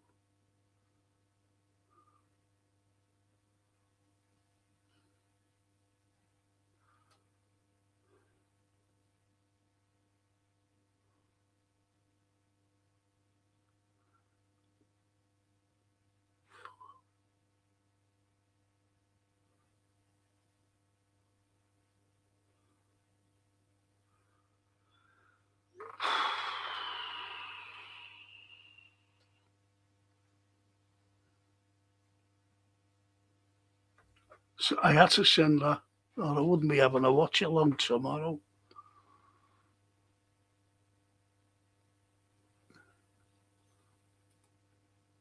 Yet when Johan said it hasn't fallen yet, it won't fall. And Johan says the slogan Ukraine uses now, Slava Ukraine, is the original slogan for the Nazi separatists in Ukraine who wanted to secede from the Soviet Union because they preferred fascism. Well, if you look at the Banderites, what they did in the Second World War too, I forget how many thousands of Polish people, they just dragged them out in the street and executed them. Banderites. They were getting to all the men, and they were taking their own graves, a big line of them. And you see some of them just not standing at the edge where they could be shot, running into the big hole, the big ditch. Massive it was.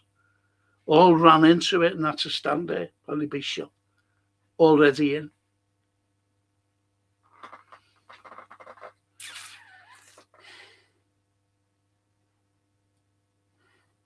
Shocking.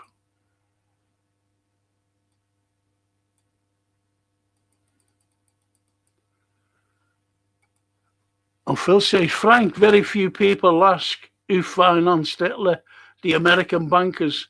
An ex-Harvard professor was at Hitler's side for over 5 decades. Yes,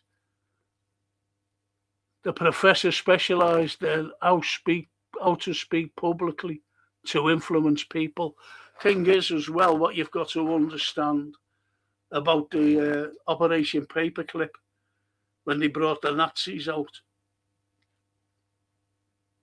That's why, people don't think that America's followed them. We're followed them as well. We kept fucking loads here as well.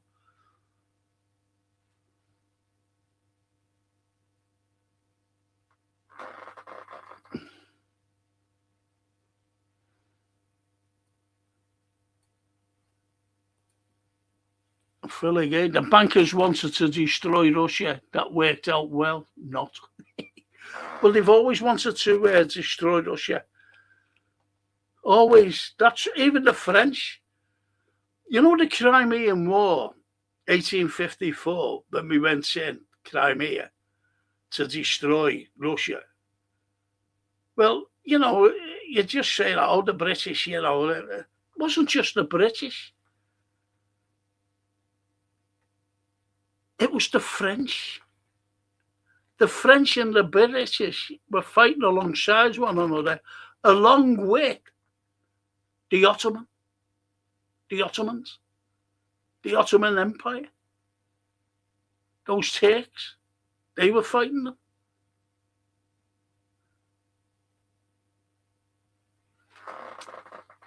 And people don't realise that.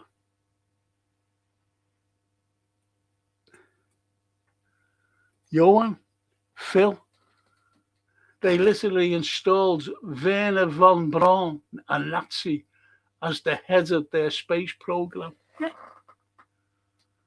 Yeah. They would never have got they would never have done what they did. And this is why, how can I say this? When the Russians the Soviets sent up Sputnik. Now, again,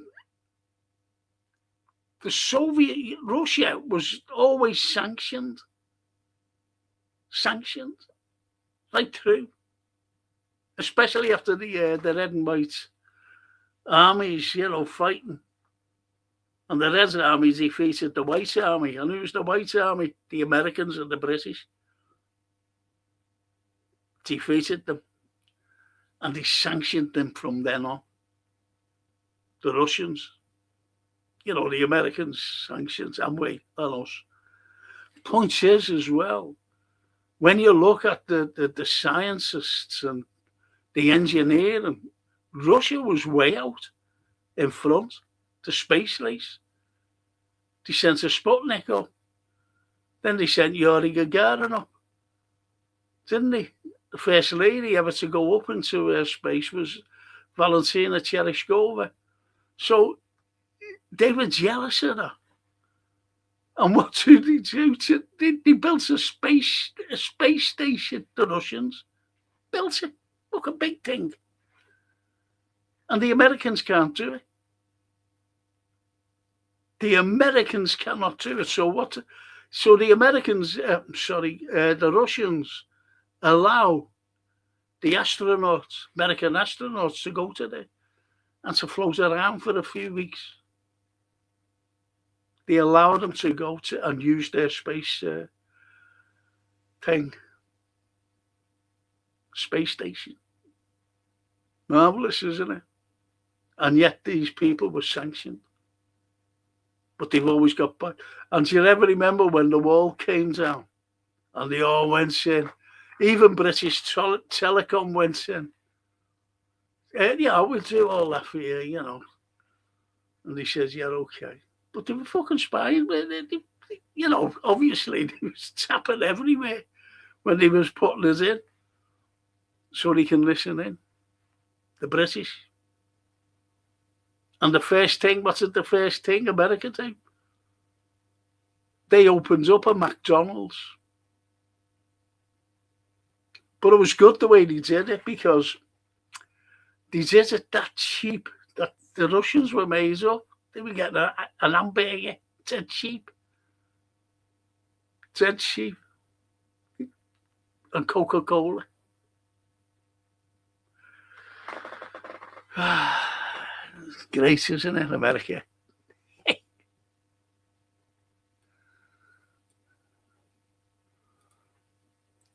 No one mentions, says Phil. No one mentions anything. A lovely little song. Frank, our Susan is staying in the Adelphi tonight. Any interesting facts I can give her from yourself? I think you've well gone by now, sweet. No, that was 10 minutes ago. Yeah, Adelphi, the word Adelphi is Greek, and it means brothers. It means brothers. The Adelphi was built by Frank Atkinson.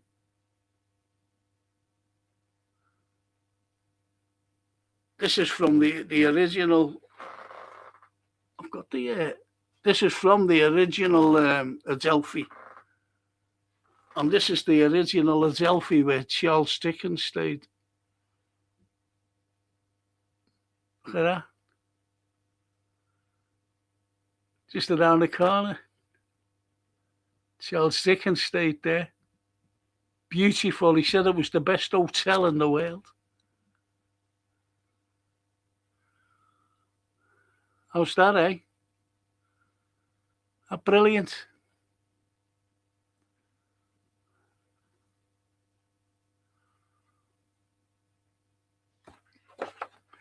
So, Frank Atkinson, he did, I mentioned it before, the Sefton Suite, in honour of his cousin who actually went down on the Titanic. And to dedicate it to him, he made the room, the Sefton Suite. So tell her to go in there, just have a look around. And that's the exact replica of the smoking room on the Titanic. Exact replica. And Roy Rogers slept there with Trigger, his horse, and Dale, his wife. Like a threesome it was.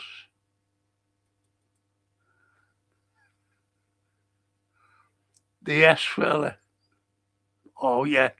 Did I get it wrong? About for being decades Hitler's mate. The American. The Americans are always involved in wars. Always involved in wars. You can't get away from them. Can't wait to get this cut tomorrow, you know. Thanks for yet another brilliant evening. Got to take Chomsky. The jogger down the block. It's that time. Good night, Frank, Red, and lovely chatters. Sleep well, everyone. Thank you, Liva Bird, and little Chomsky.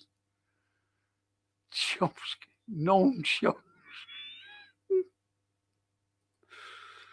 Oh, no, brilliant. Frank, God, you haven't had to swear tonight. I haven't, have I? Look at me fucking head, look.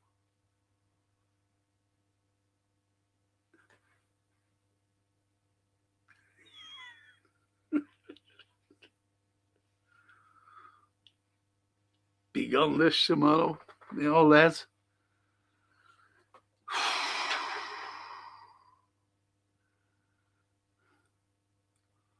Phil. Ta-ra, Liva Bird.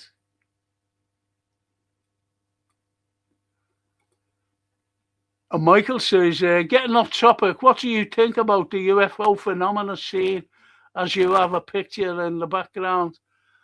I've been trying to get just let me out on this, Michael. I've just got to say, just let me finish these off. And Liva says to Phil, Frank's saving the swearing for tomorrow's game.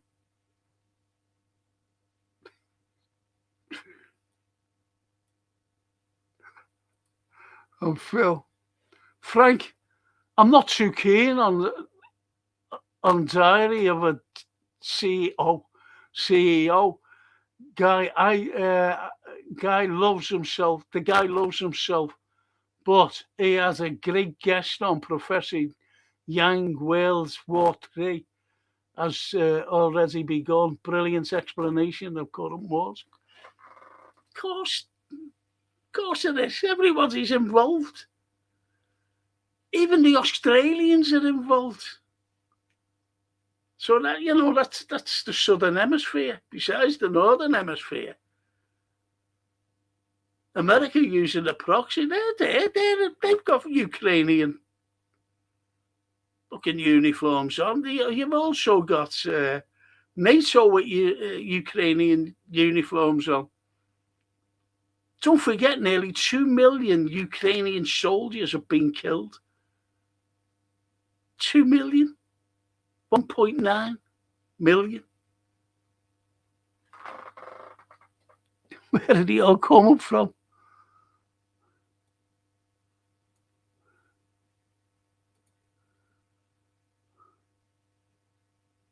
Did I miss that?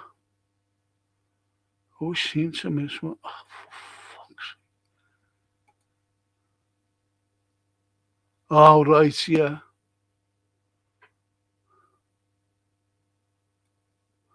Read that, didn't I? And you wanted a little Johnny. I hear the turtle soup is a must try in the Adelphi. Dickens used to love turtle soup. And Phil, intellectual people believe the propaganda. It is.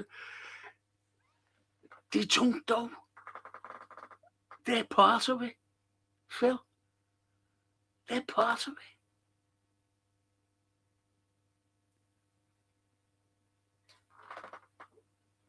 Part of it, mate.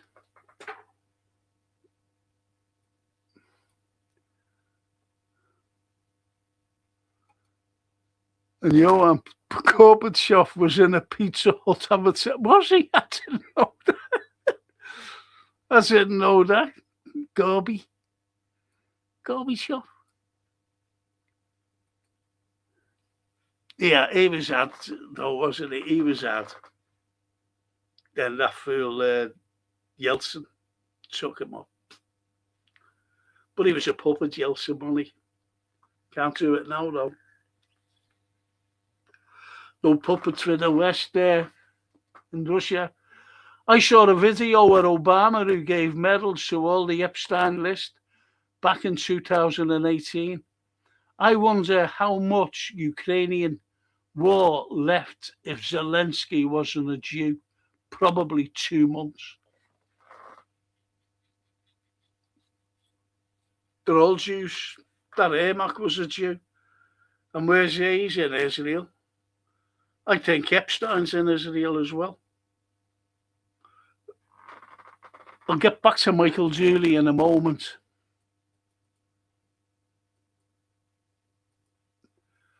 Frank, I used AI today, says Phil. After several questions, it highlighted Liverpool as the key factor that the Industrial Revolution was possible.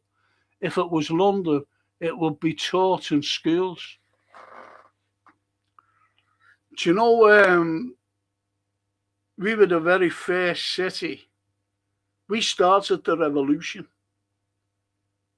in 1715. It was here. I know people say like 1667 or something fucking stupid like that. It wasn't. The very first engineering really feat was the first wet dock, 1715. 1715. Opened the world to it. It just opened the world. And everybody got it. Like the railway system. Incredible, it's opened up the world again. I think I mentioned, I said, have a guess who wanted it? And I forgot to mention who wanted it. I said, who wanted the first Euro tunnel? He actually wanted it to trade. Do you know who it was? Napoleon. He said, shall we build a tunnel from France to England? The English told him to fuck off. Behave yourself. And that. Oh, she's been with us all night. Good night, Frankie and chat. Oh, Lauren. Haven't seen you, sweetheart, but you... Oh.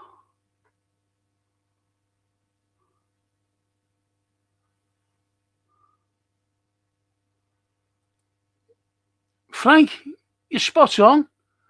AI said the same. 2 weeks turnaround became 2 day turnaround.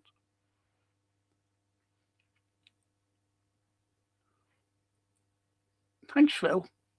And Johan says, you already know what the pedantic side of me is going to say. UAPs. Yeah, Michael Dooley, as Johan said, the UAPs, unidentified aerial phenomena. And he goes mad if he say UFOs, you know. Whatever they are. Yes. This. Been trying to get a fella on, and I was going to do, when was that, last week? Or no, it was tonight. I was going to do about the UFOs. Got a load of it all up. And we came across, you know, that a couple of weeks ago. And we've been working very hard to show what we're showing tonight. So next week I'll do about, got to be careful what you say. Johan goes mad. UAPs, unidentified aerial phenomena. So we'll be doing them next week. That's a promise. Even flying ones. I took a picture of one. Honestly, And I've shown it before, but I'll show it to you next week. A UFO.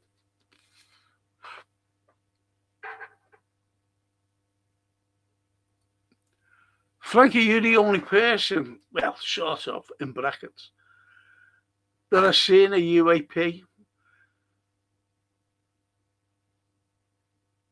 Yes, yes and no. I went out for a drink once, just bear me out on this. And it was a Christmas thing. And there was me and this fella, and he's the most cynical person on the planet. And I mean cynical. Doesn't believe in anything. And I mean anything. Tell him something. Very cynical. But a very clever lad, by the way. Very intelligent. And we were out, went drunk, just had a couple of beers. It was Christmas Eve. And we were going home. Clear blue sky. Not a blue sky, black sky. Nice stars in the thing. And as we were going up, we went, seen that? And we looked up. And we seen 5 things. And I said, the stars? He said, no, they're not. He said, because that one on the left, he said, came over from there and went alongside them. He said, they're not stars, they're moving. So I was standing there for a couple of minutes and I went, look again. And the next, they started zigzagging and going in formation. Then one in the middle would go up, they'd go along. It was weird. And they weren't lights. They were not lights, from the ground, if you know what I mean. And he said to me, there's the most cynical person on the planet. They're UFOs, then. They're controlled by people.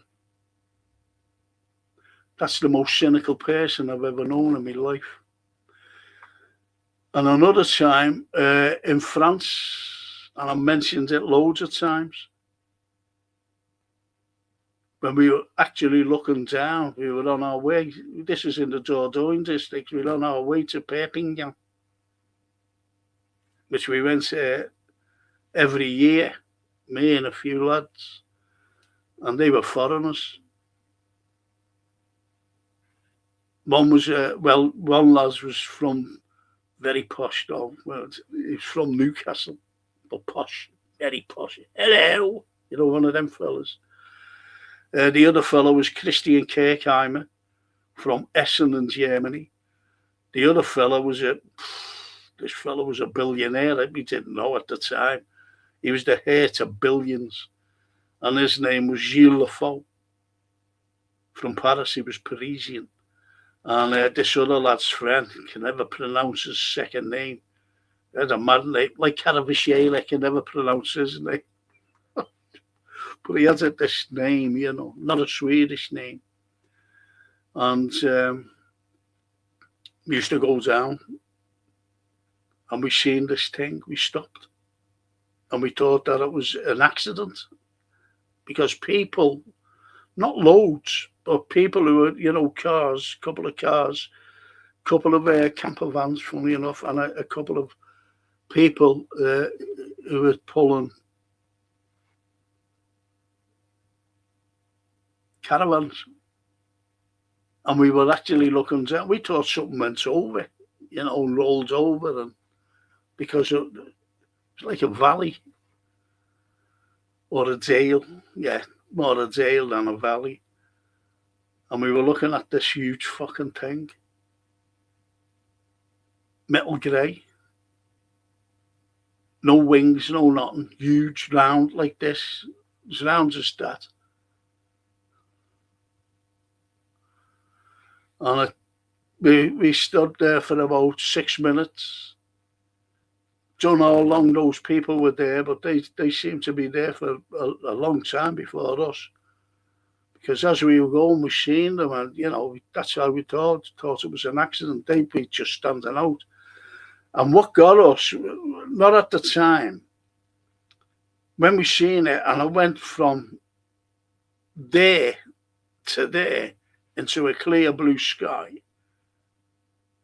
it was gone within 2 seconds, 2 or 3 seconds. Gone. Boom, gone.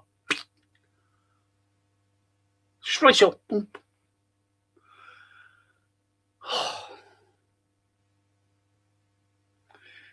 And as I said, what was happening at the time, no one thought about it.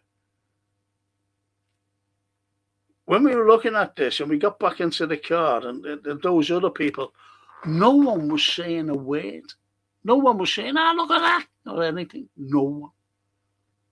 We never said a word until we got just on, we always went into this bistro in Perpignan. We got there.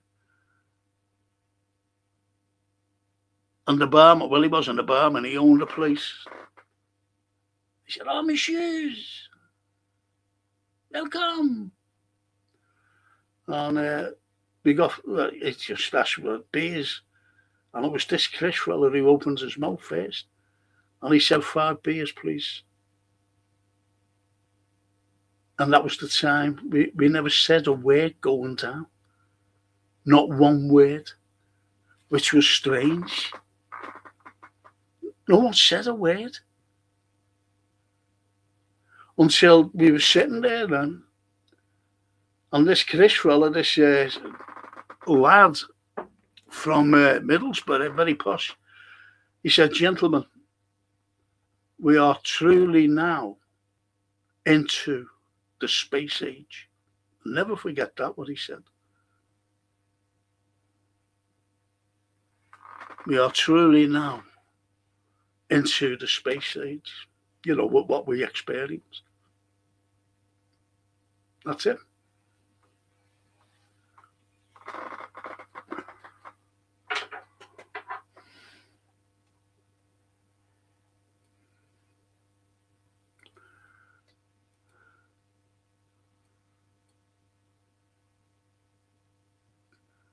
And Phil says, only one I know. All right. Because he asked me, And Donna says, extraterrestrials, not aliens. Yes. Good shout, that little Donny. Good shout, that sweetheart. And Phil says, Frank, when I was about 5 years old, kids telling stories of Spring-Heeled Jack had us terrified. It was true. It was true. I've mentioned that before, Phil. And he was a scouser. But I'm finishing now. I've been on for nearly 3 hours and my arm's killing me. Tell you what I'll do, Phil. I'll talk about it next week along with these. Is that all right? I'll talk about Spring-Heeled Jack. And you won't believe it. You won't believe it. So with these and Spring-Heeled Jack, we'll talk about them. How's that? But you'll have to remind me. All right. You'll have to remind me because I'm finishing now. I'm absolutely shattered. And Michael says, I've seen UFOs and UAPs as well. Close up. I've seen all sorts back in 1989. Be interesting, if you join us next week, on the chat and that. Be interesting to see what you say. Barry, phone dying on me. See you tomorrow, Frank. Sleep well. Good night, chat. Good night, mate. Good night, Barry. And Phil says, oh, thanks, Frank. Enjoyed the show. And chatters. Good night. Good night. Oh, my little elbow's killing me, you know. This fucking kill. You know, it's a sickly throb. And it's excruciating. It really is bad. And when I was sitting here before watching the video, I had a terrible pain in my leg. It was horrible. Okay.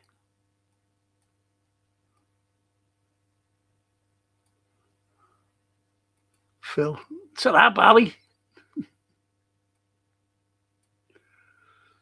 Johan, take care, Frank and Legends. Thank you for tonight. Great show. Good luck versus Chelsea. Good night, everyone. Thank you, Johan. Cheers, mate. Thank you so much. And the lovely little Johnny. Good night. Good night, Donna, sweetheart. Little kiss back for you, sweetheart. And on that wonderful note, hope to see some of you tomorrow on the watch along. I'll be on by 11:45.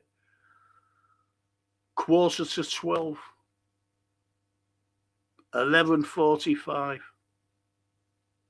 Hopefully. For the watch along. Okay.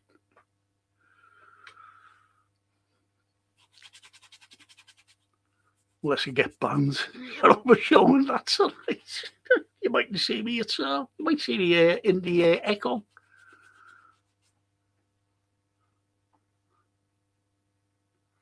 Thanks very much, people. See you tomorrow, hopefully. With my haircut as well. The haircut.